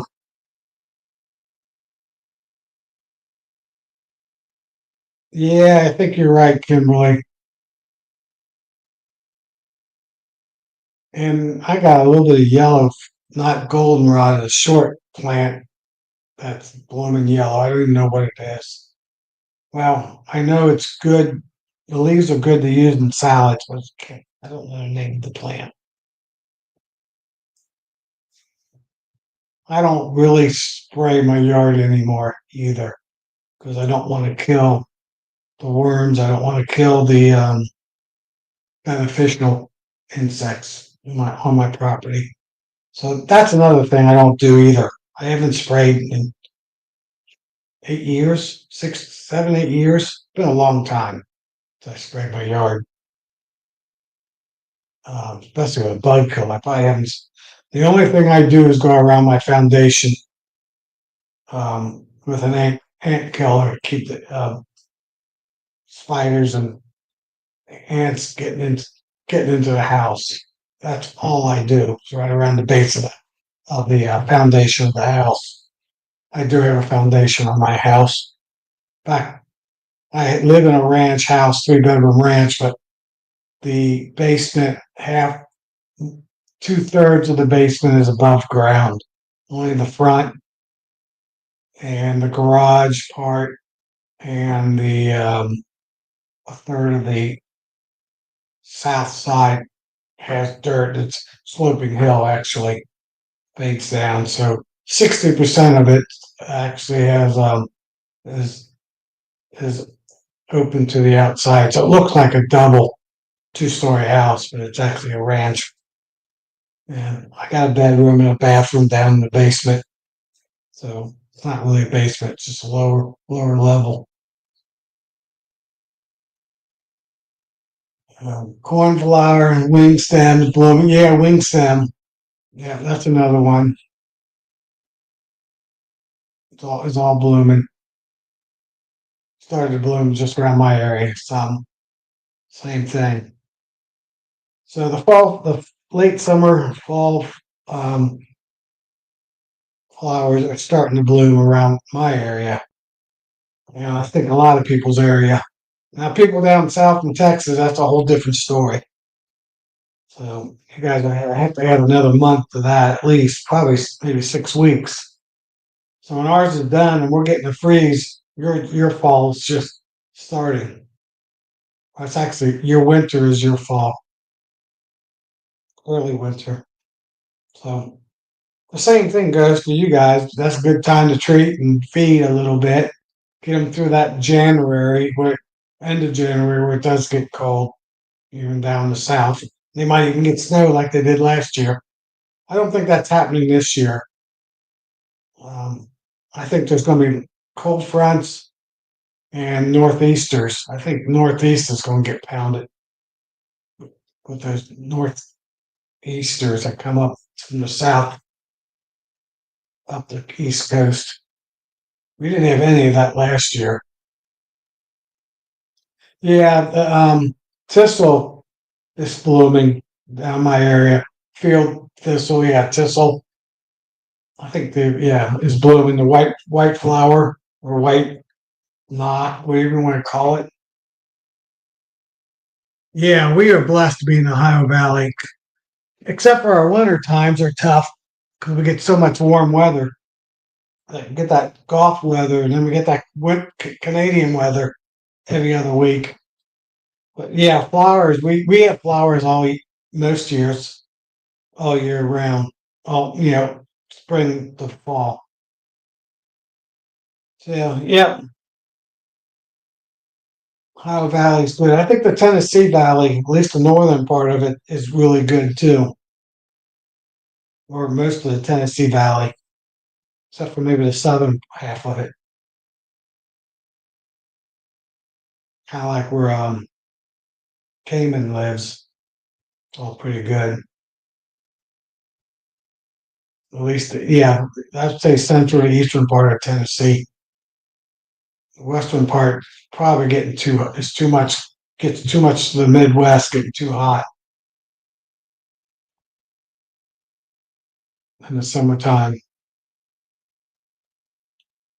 So I need Nancy to get on here and find out what she's doing. What time is it? 8:45.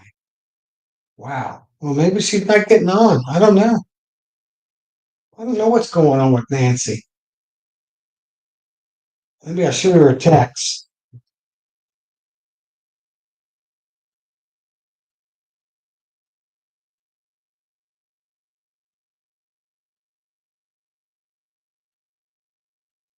Hold on a second.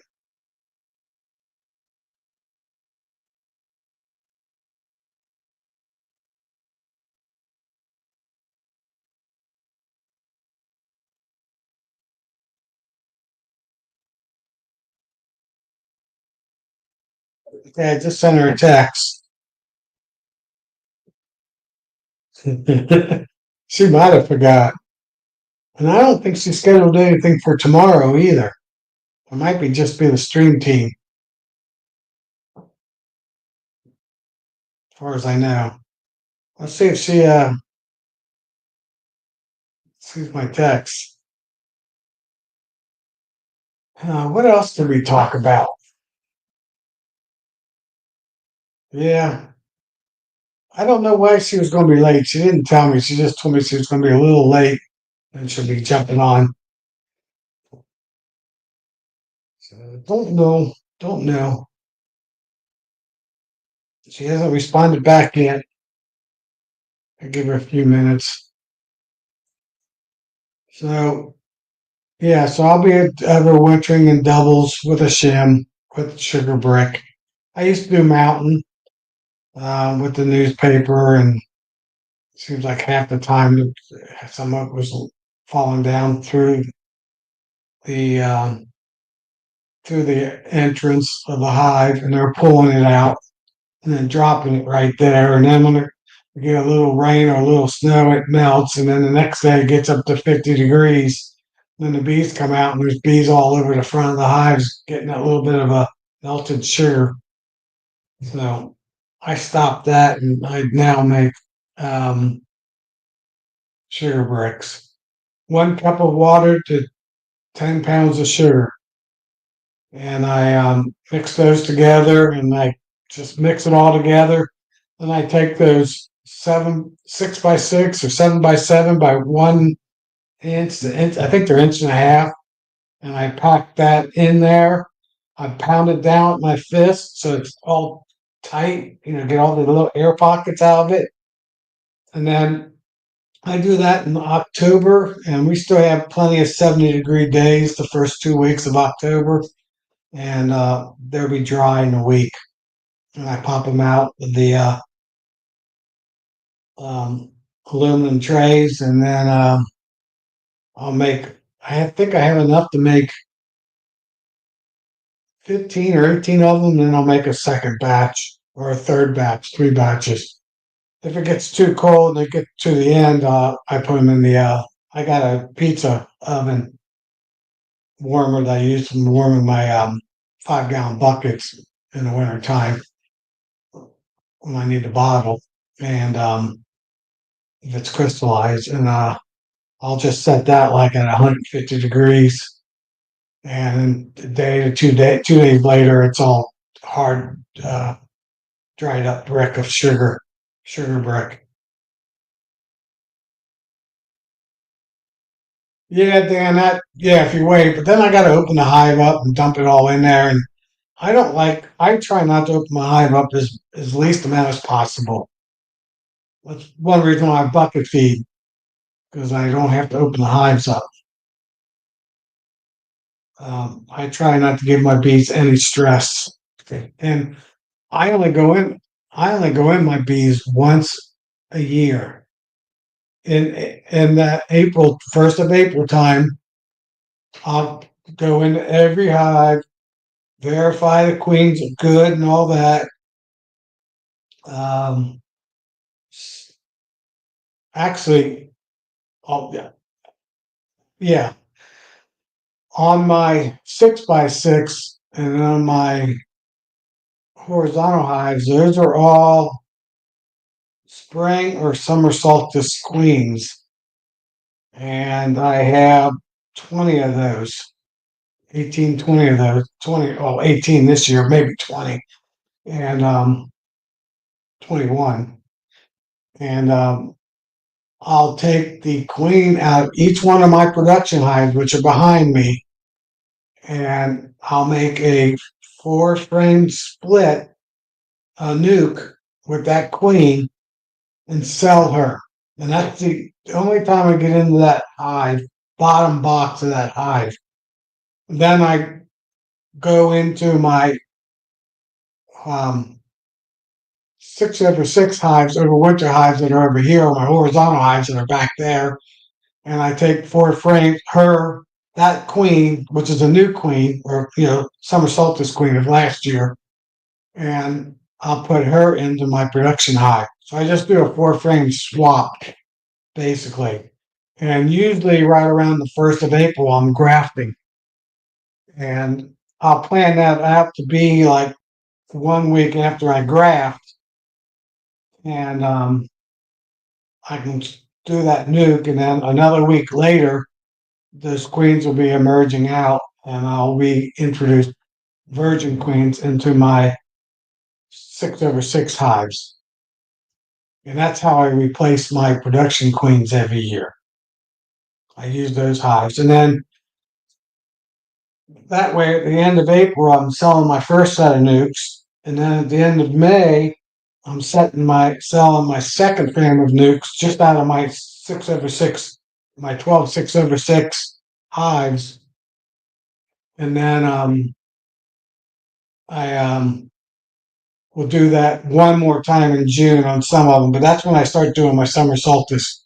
I'll start grafting the 1st of June and start replacing the queens and all those. And that's what I'm doing. I got 2 hives left that don't have queens. This year I didn't do enough extra ones for the ones that didn't make it. Well, I did. I sold them. I had 3 extra queens, and now I'm short for next year. I'm not really short. I just like to have queens in every one of them.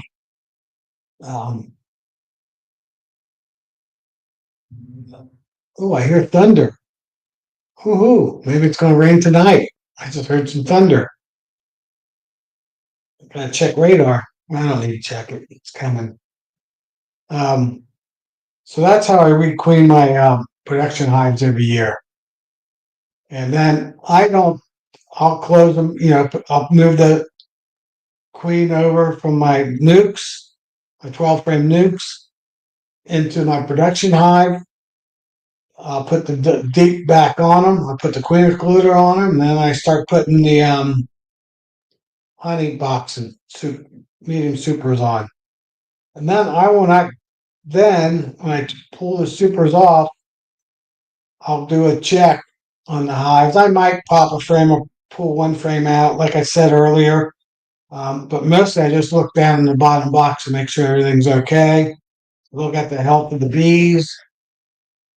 Oh, she did forget. She's in bed and half asleep. I told her okay. So Nancy won't be getting on. She must have to be tired. So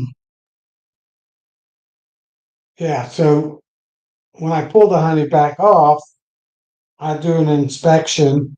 And like hive number 10, I totally tore down.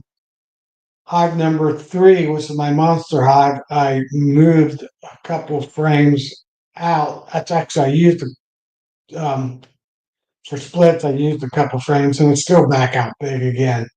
She's my best hive. She makes it over winter.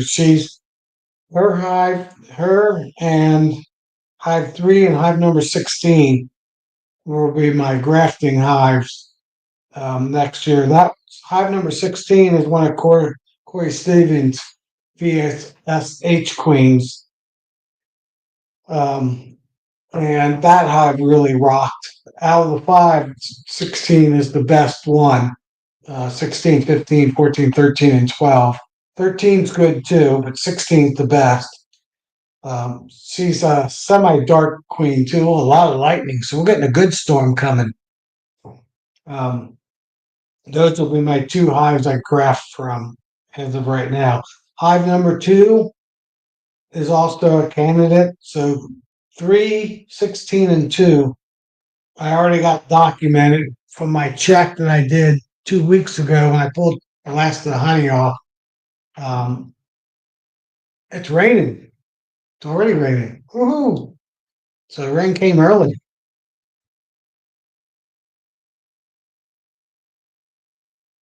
Oh, okay. So it's on Nancy's showing on Nancy's cancel too because I could I could close it if I wanted to, but I'll leave it going. Yeah, it's moving in, Rick. It's still raining. It sounds like from my roof, it's coming down pretty hard. Big droplets. Let me check radar real quick. I didn't think it was coming this early. Yeah, rain and thunder. Oh yeah. Okay. It's yellow, red, a little bit of red. This is just heavy rain, a little bit of thunder.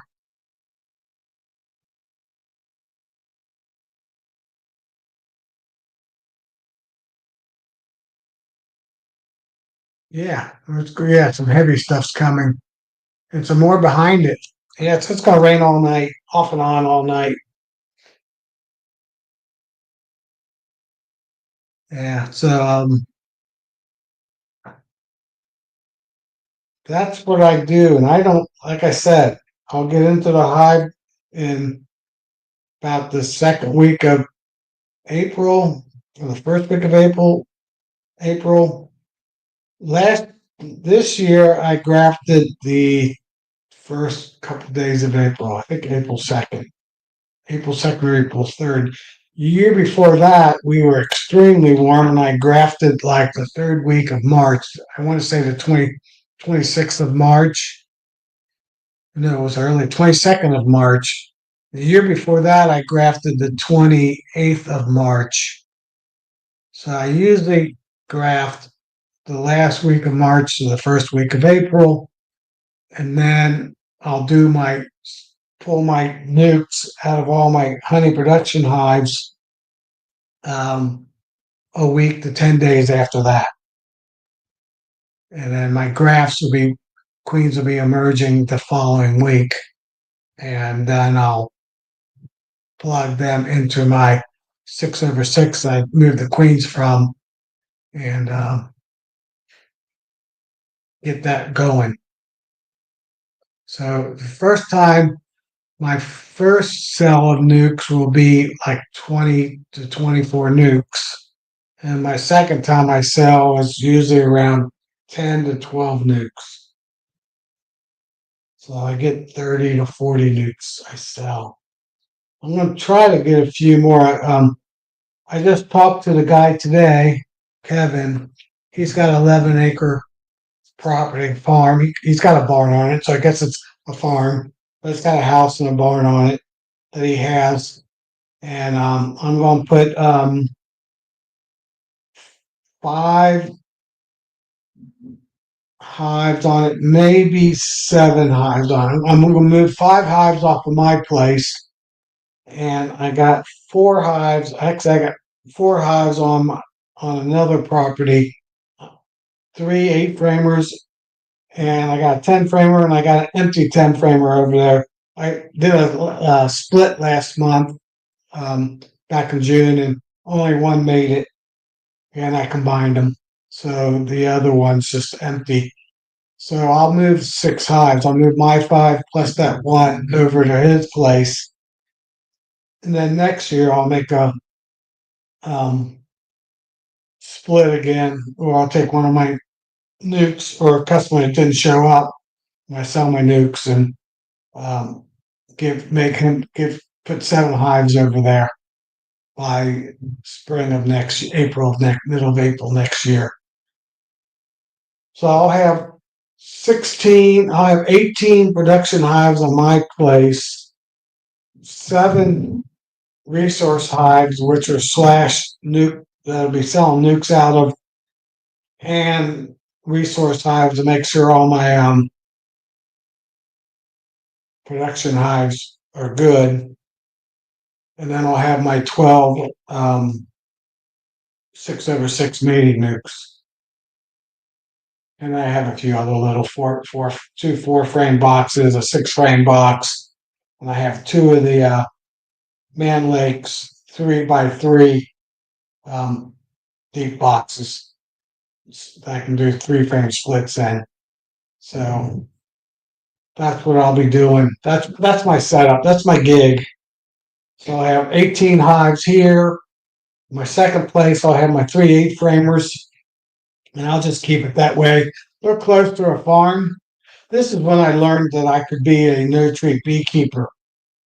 Those 3 hives I got, well, now it's 4 hives, I got over west of me near Indiana. There's 2 rivers, the Great Miami River and the Whitewater River, that run down into the Ohio River right there. And there's probably, I don't know, half mile between them. They come in close, but they keep spreading out. And it's flat. And it's all farmland. And they're only a quarter to a half mile from my hives. And it's probably 80% corn and then 20 to 40% soybean. And the closer part of it that's close to my hives is usually soybean. And I learned that those hives there are half of my hives where I have no farmers. So 2 years ago, well, we had that Sterling leak 2 years ago down on the river, and that killed the hives. So I rebuilt. Hey, Todd, good to see you.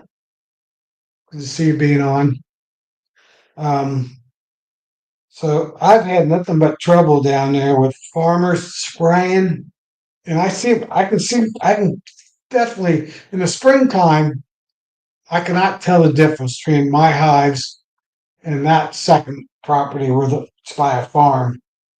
But by now, after the crops are about done and they're about ready to harvest, there is a significant difference between the hives. In fact, a couple of years ago, I had half my hives dead or near dead.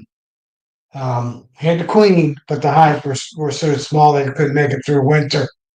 So I really am against having hives near farmers. Now, if I could know the farmer and get him not to spray so much, but he's one of those ones that goes edge to edge of the property. He has no natural fence line or anything like that, and he sprays at least 3 times a year, maybe 4 times a year. He does an early treatment. I don't know what that's for. But he puts something down.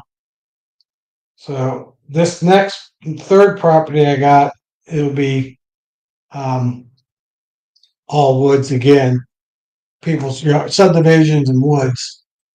So there won't be near as many chemicals, and those hives should be healthy. I'll just keep those 3 8-framers over there, and then I'm going to build my stand to handle 10 hives. So I might move my 2 Apamay hives over to the other property too. So that would make 5, 6, 7, 8, 9 hives. So probably by spring I'll have 9 hives over there, 3 hives in my other place, and I'll have 16 hives at my place, plus the 7 resource hives that I'll use to support all the other properties' hives. So I'll probably at Nabby buy a hive butler just so I can put frames in them. I actually, yeah, put frames in them because all my swarm traps are being used. Actually, I can make another swarm trap and make a hive butler basically. So I might do that. Make one out of the 19 gallon tote. In fact, I probably use one of my swarm traps. That's another thing I'm going to change. I'm going to put 4 swarm traps at my brother's farm to catch Amish nutritient hives. I'm gonna put one at my friend just because he's my friend and he likes me putting a swarm trap on his property every year. I wasn't gonna do it this year and he called me, he goes, "You gonna put one on there?" And I said, "Yeah, I'll be down." And then I have another landscaper that's by another farmer that doesn't treat and another beekeeper, not farmer. And I got a trap about a mile away from him. And I'll put one or 2 traps there, and that'll be it. So it'll be 7 traps. I have 9 traps, so I'll convert one of my traps to a hive butler type trap, so I can put bees with frames in it, and then transport them. I'll just have to close the entrance because I cut into it. No big deal. Put duct tape on the inside and the outside, and be good to go. Hey, Philip and Brad, Tiny Creek.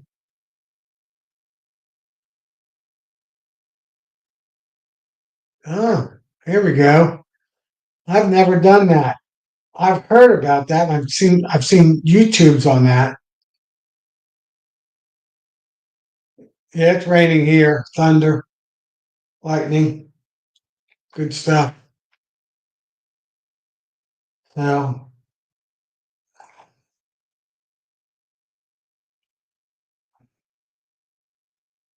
so I'm hoping to have a little more diversity.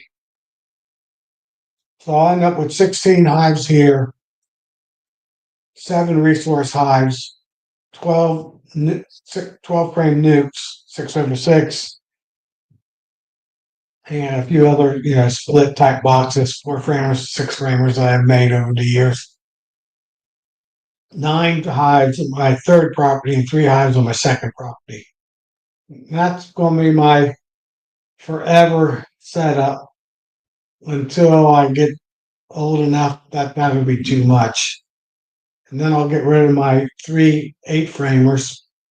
And eventually I'll cut down the 9 frames on my third property and just run hives on my property.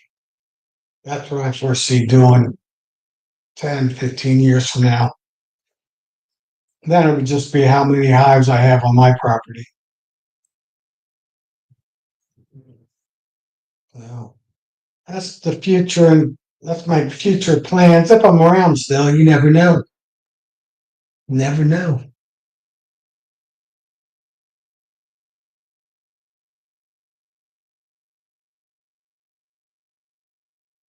Yeah, Todd's exactly right. Water, filled up with water, vaporizer, turn it on and let it warm up, and it'll dissolve the silic acid, and it'll just all run out. So that works good. You can just put water in it too, and let it soak for a little bit.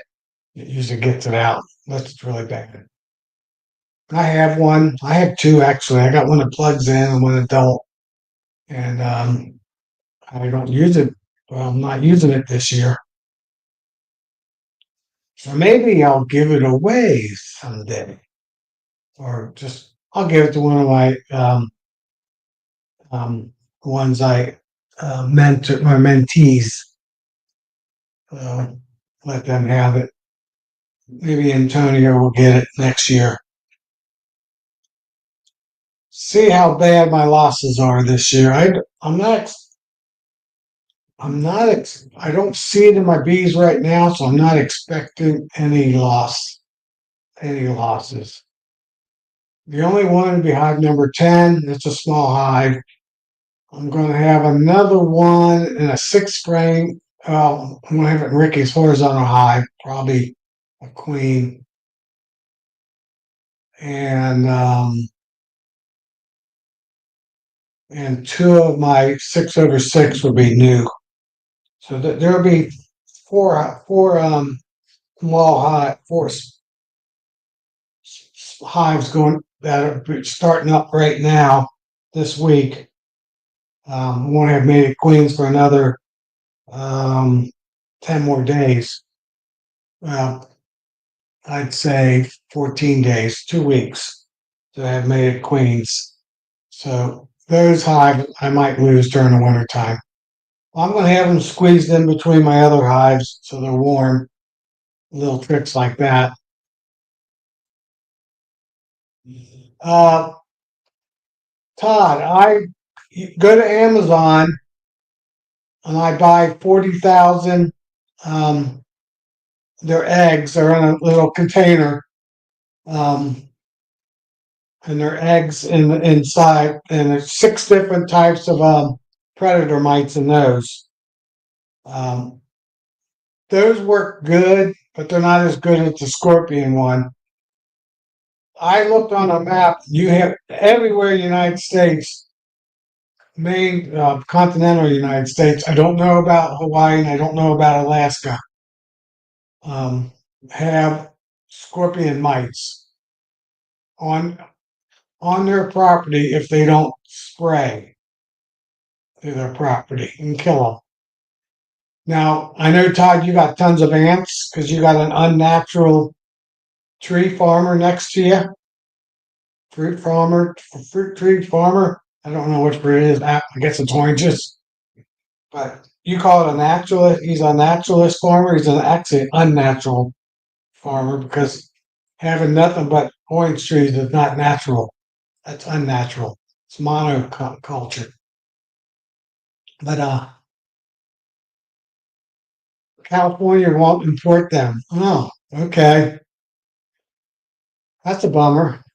Yeah, I did two of them. I did one this spring. I just did one a month ago, and I just sprinkle them around my hives.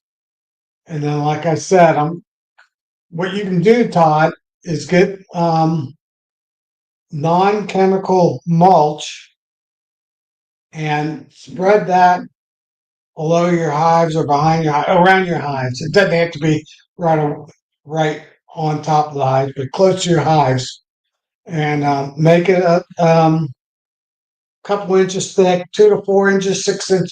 I'm going to go about 4 inches thick just to not keep the weeds out as much as possible. The following year, and you'll have scorpion mites in no time in that mulch. And I guess about every other year, I'll sprinkle more mulch back on my piles, and those will have the scorpion mite in them. So you don't have to worry about importing them. You have them already. You got the one that likes varroa mites, the scorpion mite. I checked the map. In California had them all. Oregon, the whole West Coast, East Coast, Florida, everywhere had them. Maine had them. So I know they can handle the cold. I'm sure Canada has them too, at least the southern part by the border. I can't say about the northern part of Canada. But I don't know how big do they get? They're about 3 to 4 times bigger than a varroa mite. 3 times. Four to,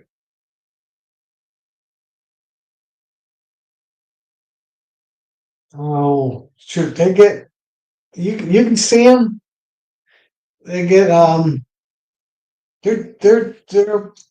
their bodies is about two sides of a varroa mite, but their big claws like a lobster, like a scorpion.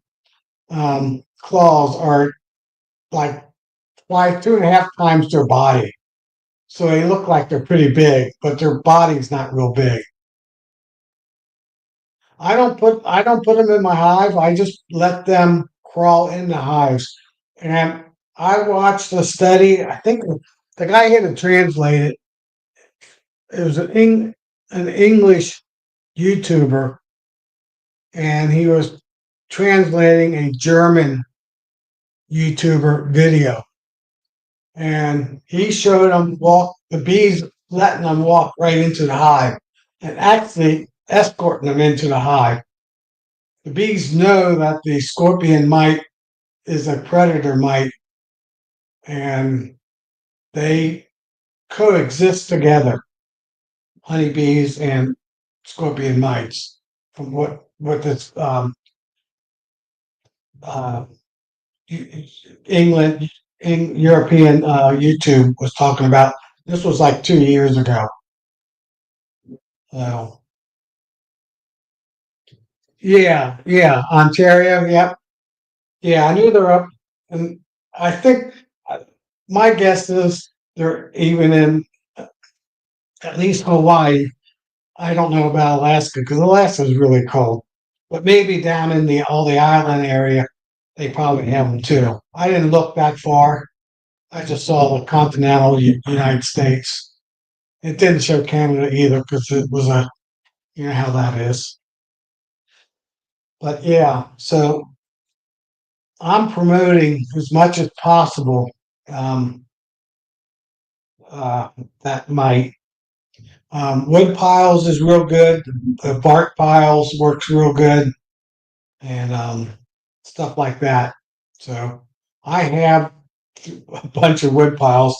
My son, God bless him, when he was in his early 20s, he would bring home whole truckloads of firewood. He brought in so much, there's no way I could burn it all. He wanted to have some big bonfires on the property on the top of the field up here where I got the bees. And I think he did it once and that was it. So I got piles and piles of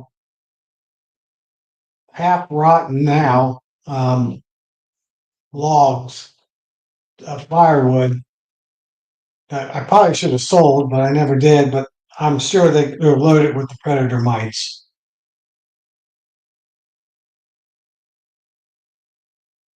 Yeah, ladybugs are good bugs to have too. I don't know if ladybugs eat predator mites though.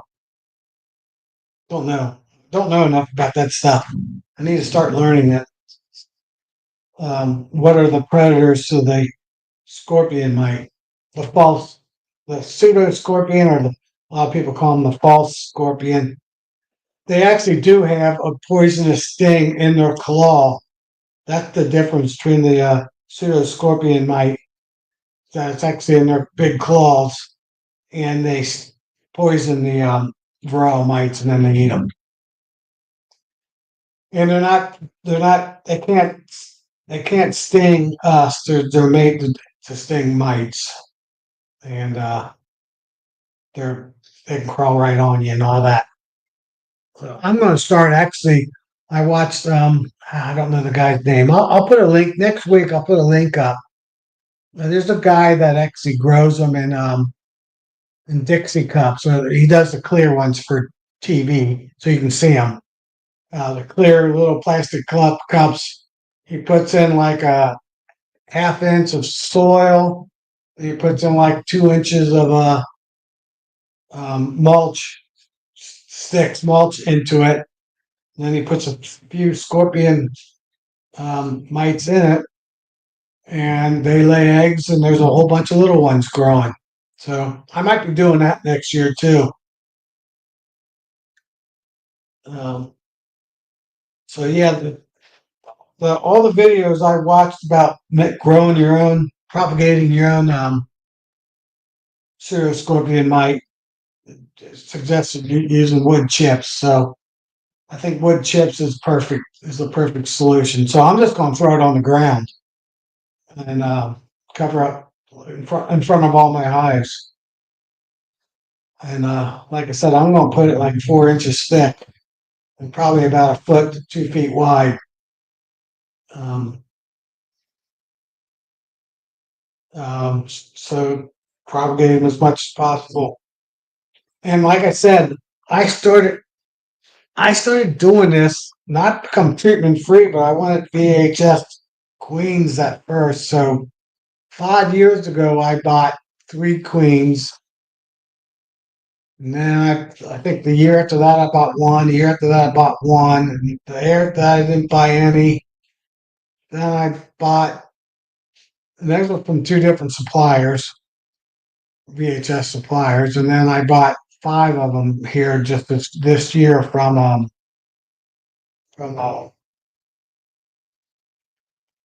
getting closer. 5 of them from Corey Stevens this spring. I don't know if you guys can hear the thunder in the chat. It's just another one. It's pretty common.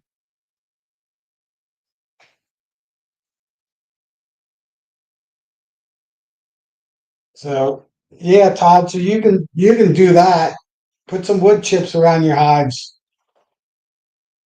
Um, but you got ants, and I don't know how ants and mites commingle or do not commingle. I think any hard Joey. I don't think pine might not work. He didn't say those videos just said wood chips, but they look like the ones he put in there look like they're hardwood chips. Look like they're maple trees and stuff like that. Little chips in there. So yeah, so supposedly they're extremely common everywhere in the United States. But if you spray your yard, spray your hives with killer stuff, you're not going to have them. So I went last 2 years. I only did acrylic acid vapor, and last year I only did it to 2 months in the wintertime, and now I'm not doing it at all. 4 years ago, I had a really, really bad Formic Pro experience. It was the 3rd week of August. I was just like Charlie does all the time, waiting for the forecast. Cold front came through. It was supposed to be a high of only 80, 82. Third day was 84, and then the fourth day was like 86, and then it was warm.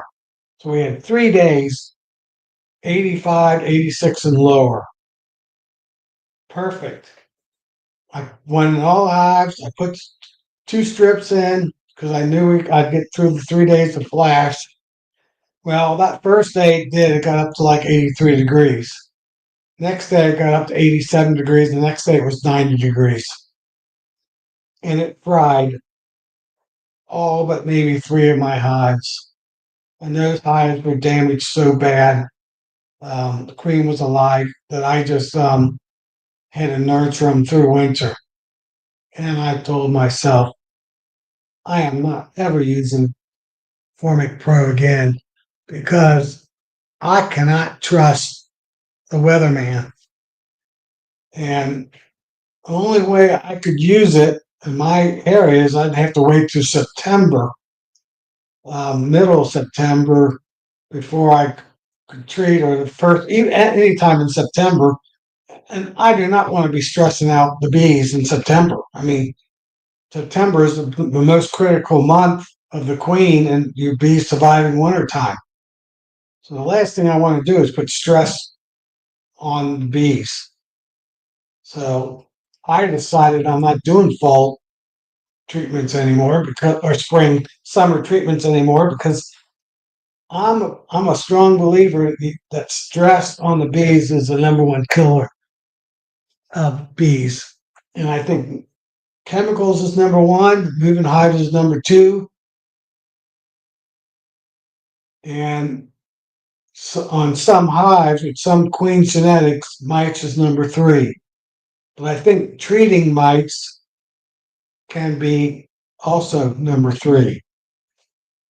So if you're doing 2 of those 3 or all 3 of those 3, like commercial beekeepers are doing, they got dead hives. They got problems. Yeah, and I've learned now, Todd, to freeze it before application. Helps a lot, at least to flash that first day. So apricot is a better choice for my area. But I decided after what I learned about my hives, one being by a farm and the other one not by a farm, that I think farmers and their chemicals has a lot to do with mites in your hive. I have no way of proving it. I've never seen a report of it, and I don't think anybody would ever put. If there was somebody put a report on that, I'd have to go on Rumble or some other video content site because YouTube would delete it. Because anything that would hurt the farmers or hurt the chemical industry, they would take off YouTube. So I haven't done that yet. I need to go on Rumble and do a search for the predator for that kind of information. So I'm now moving my hives away from farms and not treating my hives. But I'll let you know next year. Like I said, I'll have 15 of my hives behind me will be strong. Hive number 10 won't be. 10 of my 6/6 hives will be strong. 2 of them will be weak, or one of them. They might not even have queens in them. It all depends on what happens this month. My 3 in my one horizontal hive is good. They're all strong. 2 of my 3 in my other one are strong. One of them's a little. It was a late swarm that I put in there, and it's just now building up pretty good. And I think I took a frame of brood out of it too, so I weakened it. So it should be good too. So out of my resource hives and my production hives, I should only have one hive that will be suspect going into winter. It won't be strong, and I'll have my 6/6s. They're not strong yet, but they should be strong by October. So I would count 10 of those in there, at least 8 of them. A couple of them I don't think the queens are good. I don't know yet. It's too early. I had bad luck. I only got like 50%, so I had to requeen them, and I still got 2 hives that don't have queens of those nukes. So some of them are late splits, and they're just now getting built up. So some of those hives would be suspect for winter time too. So, let me unhide that comment. Way up there now. Cool. So yeah, if you go to YouTube and you type in pseudo scorpion mite, you'll find there's 2 guys that breed them. It grows, breeds them. And you can't. It's really hard to buy them. I don't think many people sell them, and that's because they tell you don't need to buy them because all you got to do is give them. They're everywhere. So maybe that's one of the reasons I have because I don't. I stopped. I think for 10 years I sprayed my yard, and I don't. I used to always spray. And I was a believer of having green grass, and then I woke up and said, "Why? I'd rather have flowers in my yard versus grass. Why am I cutting this thing every day, every week? Wasting gasoline, wasting my time, wasting money, and spending 300 or 400 bucks on chemicals." So I stopped doing that, like I said, probably 10 years ago. And now my front yard's like 90% clover now, 80% clover. And I only cut that half dozen times a year. About once a month I cut it. just to cut off all the dead flowers and have it reflower back up. I'm probably going to cut it with this rain today. I'll probably cut it one more time. Or next week, rain, Tuesday, I'll probably cut it one more time. That'll be it. I won't be cutting the grass anymore. So I like it. I think everybody should have clover yards versus grass yards because it's prettier. It's a darker green. It's got pretty white flowers, and all you got to do is cut it a few times just to have it reflower back up. So that's up to you how many times you want to cut it. And out if you want to get it a little bit taller. Well, it only grows like 6 inches to 8 inches tall. So I don't know what my neighbors think. Well, I live back. We all got big properties, 2 to 5 acre lots, 7 of them. There's a 2 acre lot, a 3 acre lot that I'm on, and the other 5 acre lots. So 30 acres altogether. And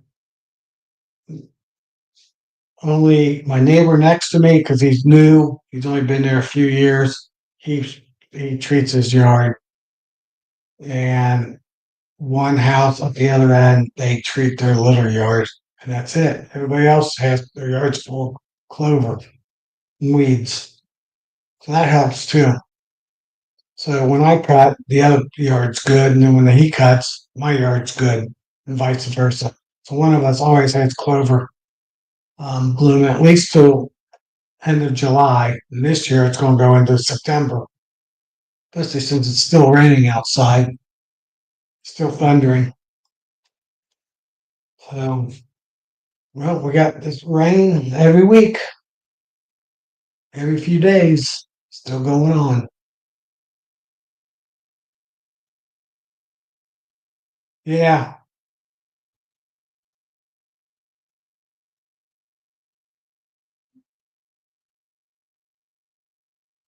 Brian, my hives were healthy.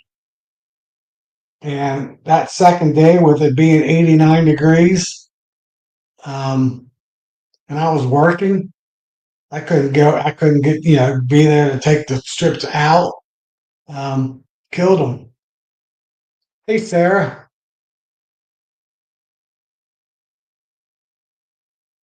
Yeah, it burned them up. Scorched the brood, killed the queen, killed probably 30% of the bees, 50% of the bees. I mean, 30% initially, and I think it burnt their antennas or wings or whatever. It destroyed them.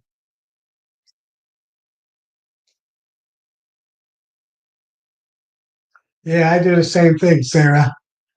Um, some reason my yard, which in my background, um, the clover has thinned out. I don't know what happened, but the clover's not doing so good this year. So I already threw out a package of white clover and had some red clover mixed into it, and I got 40,000 seeds of yellow clover that I'll be putting down after this rain. I should have put it down today, um, just to get it to germinate. Well, actually, no, it said in the instruction to wait till there's a frost. Put it down so it comes up next year. So this top field, I'm not going to be cutting hardly at all. I'm hoping to change it all over to um, red, white, and yellow clover. We also got another clover that I might try to get, which is called the running buffalo clover, which looks like a white clover. And there's a couple patches of it um, close by to me. One's at the William Henry Harrison Tomb in North Bend, Ohio, which is just a town outside of me. There's some of that clover, so I was going to try to pick some of it, cut some of its flowers this next summer, get some of those seeds going. So I think my experiences with Formic Pro and my process of having piles of wood and learning about the scorpion mite. I've always had problems with the red spider mite. So I've been buying these 40,000 six different types of predator mites to kill my red spider mites. And I think I was accidentally helping my hives with mites. And since I'm not spraying my yard, the scorpion mites going better. I got the other 6 predator mites. Plus, over the last 5 to 6 years, I've gotten VHS queens, and I also catch 2 to 3 swarms from the Amish every year, and they don't treat, except for the young generation now. Some of them are using a little bit of acrylic acid vapor in the wintertime, and that's the only thing they treat on a few of them. That's what I was told by one of the beekeepers when I go to the Amish grocery store there. And um,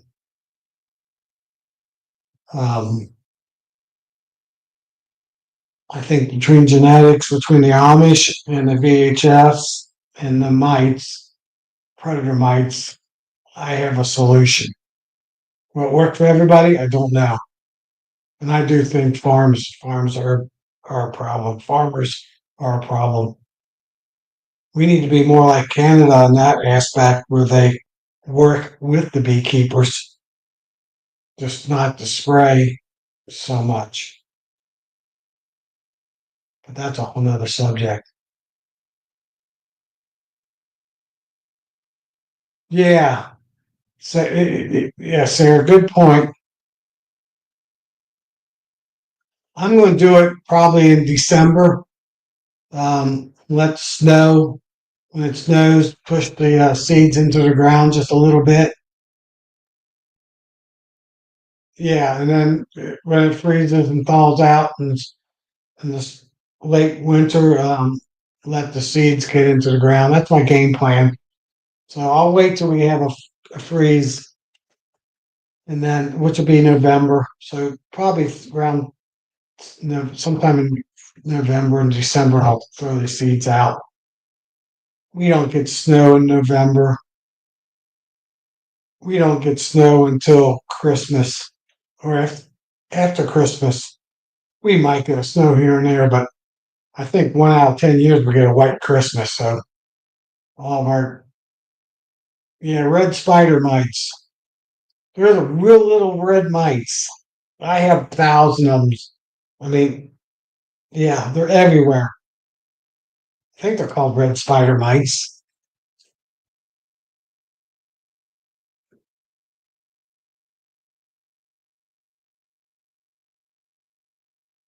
Yeah, red spider mite.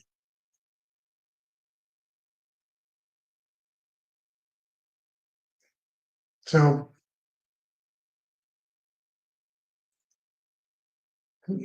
they're a mite. Somehow the west side of Cincinnati, actually even the east side, all of Cincinnati area is loaded with these little red mites in the springtime, early summertime. I I don't know, 6 8 years ago I started same time not spraying my yard. I bought predator mites to kill the red spider mites, and I've never had issues with varroa mites on my property. Even when the inspector came out, he was getting zeros. And one time, a couple years ago, he got one. And that was actually on one of my Russian. I've gotten some Russian queens too, genetics. The years I didn't buy VHS, I bought Russian queens. So um, that's probably another reason why, there's just been a whole lot of reasons why I don't need to treat.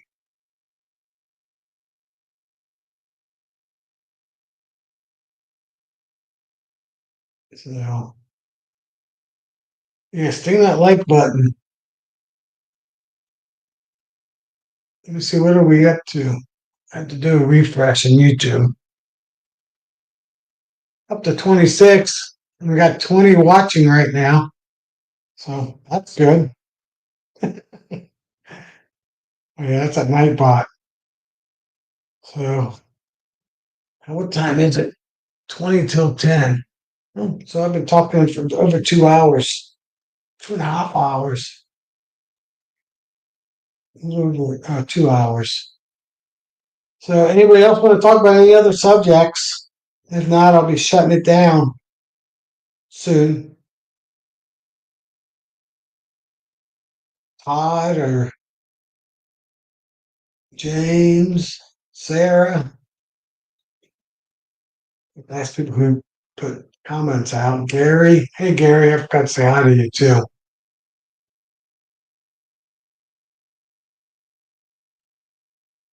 I'm trying to catch up on notes.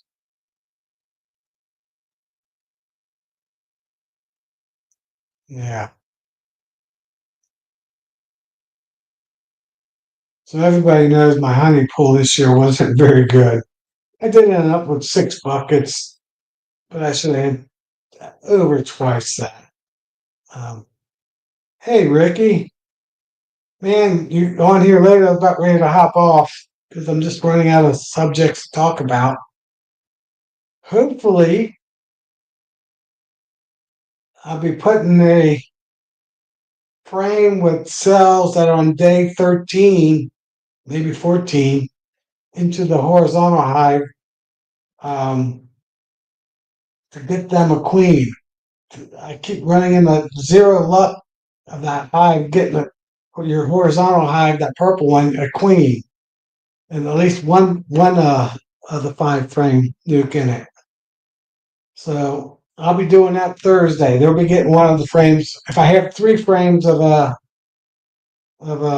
cells on 3 different frames, one frame will get moved into there. Right now, I got a QMP stick in them, so I don't have to worry about laying worker. So they think they have a queen. So Thursday morning, I'll take that out before I go into the hives to do all the check. That'll be the first thing I do. Take the QMP out. I'm actually going to throw it away because it's worn out. It's about shot. I'm on the last days of it. And hopefully this time it works. This will be the 3rd try, Ricky, getting a queen in that box. I've not had luck with that box. Don't know why. Well, I take queens out of it and then they don't make a new queen. It's like I have to quit doing that. I keep using it. Keep using it. It's too convenient where I got it. Just to open it up, pop the lid off and get the queen. But yeah, this will be my last chance because by the end of the month, the drones will be really cutting down.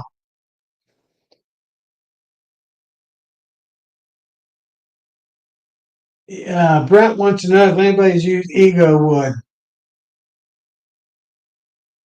I haven't.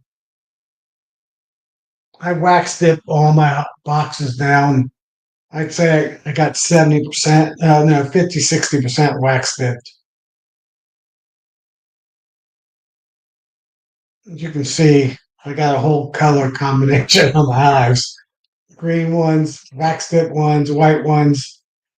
Some of them are, some of the old painted ones are wax dipped because you can't put new 10-year-old painted ones won't, the paint is so washed off that you don't have to worry about getting in the wax. Those are fine to put in. As long as there's not too much propolis on them. You have to scrape all the propolis off of used boxes. All of it off. Because the hot temperatures will melt the propolis off. And then when you pull the box out, the propolis will stick with the wax onto the hive and you have red spotted wax tip boxes.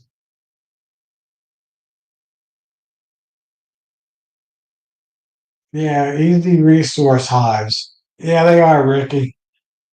I use it for mating queens. Um, I only do three of them though. I do the outside one, the two outside ones, and the two in the center, just kind of center. Because I found out that the queen, I usually don't have, if I try to do all six of them, um, I don't have any luck getting all six of them because I think the entrances look too much the same and they're too close. And I don't want to close them off and put the entrance on the back.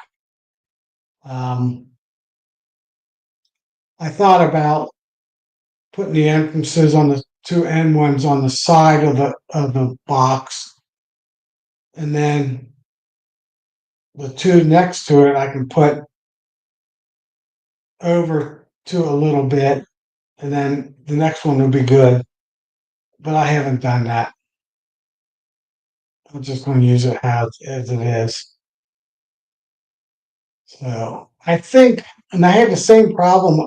One time I had 24 3-frame nukes, 3/3, 6-frame nukes in my monster horizontal hive. And I noticed I only got queens in every other one, or it'd be a skip of two and then a queen. And then I realized I could hear piping from one hive to the next hive. And I think the bees were thinking they have a queen and they have a queen in their box and they kill it because they think they have another queen because there's piping going on. And I think they hear the piping from the other split. Um, so when they're had a few inches apart, then I didn't have that issue. And I think some of that goes on if you got them packed up really tight. Um, so yeah, so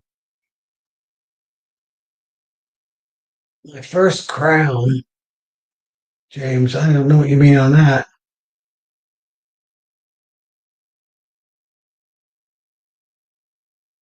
Yeah, well, that's what I did with this split I did back on August 4th. I got 4 frames, 4 hives in my big horizontal hive now versus all those little 3-framers. And they're 24 frame hives, 12/12. And one of them wasn't successful. So I went into the other three, took 1 frame of brood that had eggs and larvae in it, and made a 3-frame split, a 4-frame split, 3 brood and 1 food, one with pollen and honey on it. So all three of those will be different genetics from those frames. They should have drawn emergency swarms on all 3 frames since all three of them had eggs and larvae on them. At least that's what I'm hoping. And I'm going to pull all three of those frames out, make little 3-frame splits with them, and with those same 3 hives. I'm not sacrificing any other hives. These are my resource hives. And um, I'm going to actually, I'm going to take the nuke, put that in hive number 10 position. So they got to make a queen this time. So I don't have to make a queen. Then I'll leave one of this frame in that split and I'll take the other two out. One's going in the horizontal hive and one is going into the other 4-frame hive. See if they can make a queen. That's my game plan Thursday morning. Yeah, so that's my plan on Thursday. And then if the if the 24 frame hive does not make a queen, but the 4-framer did, I'll move that queen over. And both my 4-framers will be empty. I won't have to worry about overwintering a 4-frame hive. And I'll have them all in the 24 hive or a 10 frame box at least. That's my goal. And I still got my other two hives then will be empty. So yeah, that'll only give me two queens, the 10 framer and my resource hive. So I'll have two of my 6/6 will be empty. I will be going over to George. Actually, I might not. George, I'm going over to George's next Tuesday. He's a commercial beekeeper, and he'll have some extra virgin queens that he can give me. So I'll probably take get three of his queens, and I'll try to get those 2 out of 3 into those boxes next Tuesday. So I'll be wrapping it up. I know he grafted one more time. So he'll have some extra queens. So yeah, I noticed that I really noticed it on my 12 3 frame splits that were right, crossed right from each other. And I went high low on the entrances. And I could hear, when I got in there, I could hear piping from like all of them or half of them. And I'm going, oh, that's why I have issues with queens only being every other one or every fourth one. I bet you the bees are hearing that same piping, and they think they have two queens because they see a queen, they hear a queen, and they kill the queen, and then they don't have a queen. So I now then I started skipping every other one, and that got a lot better. And then I decided that I got enough other. I got those 6x6 mating nukes. I don't need all those mating nukes, and I converted them into 324 frame hives. That's how that all happened. Well, I think I'm going to call. Oh, gunline bees. Okay. I didn't submit any. I could have, but that's all right. I won't be doing any Nabi anymore either. I decided I was done. But that's good. Congrats. And I'm going to call it a night. Everybody have a great evening, night, sleep, and see everybody on the next chat, Thursday's chat. Who's Thursday? Ricky's chat. So everybody get on Ricky and Charlie's and Joey's, then Tim and Hannah's, then Bill's, and then mine again next Tuesday. I have to come up with a subject though. So hopefully it'll be Nancy's turn to post it. So Nancy can come up with a subject. And I think she's going to have a guest speaker too. So I'll just be adding, being on with her next week. So good night, everybody. Let me get my camera right. My camera's funny. And have a great week. And have a great night. See ya. Sharing the spirit of the bees. There you go. Finally got that in one of these live chats. Ending it now.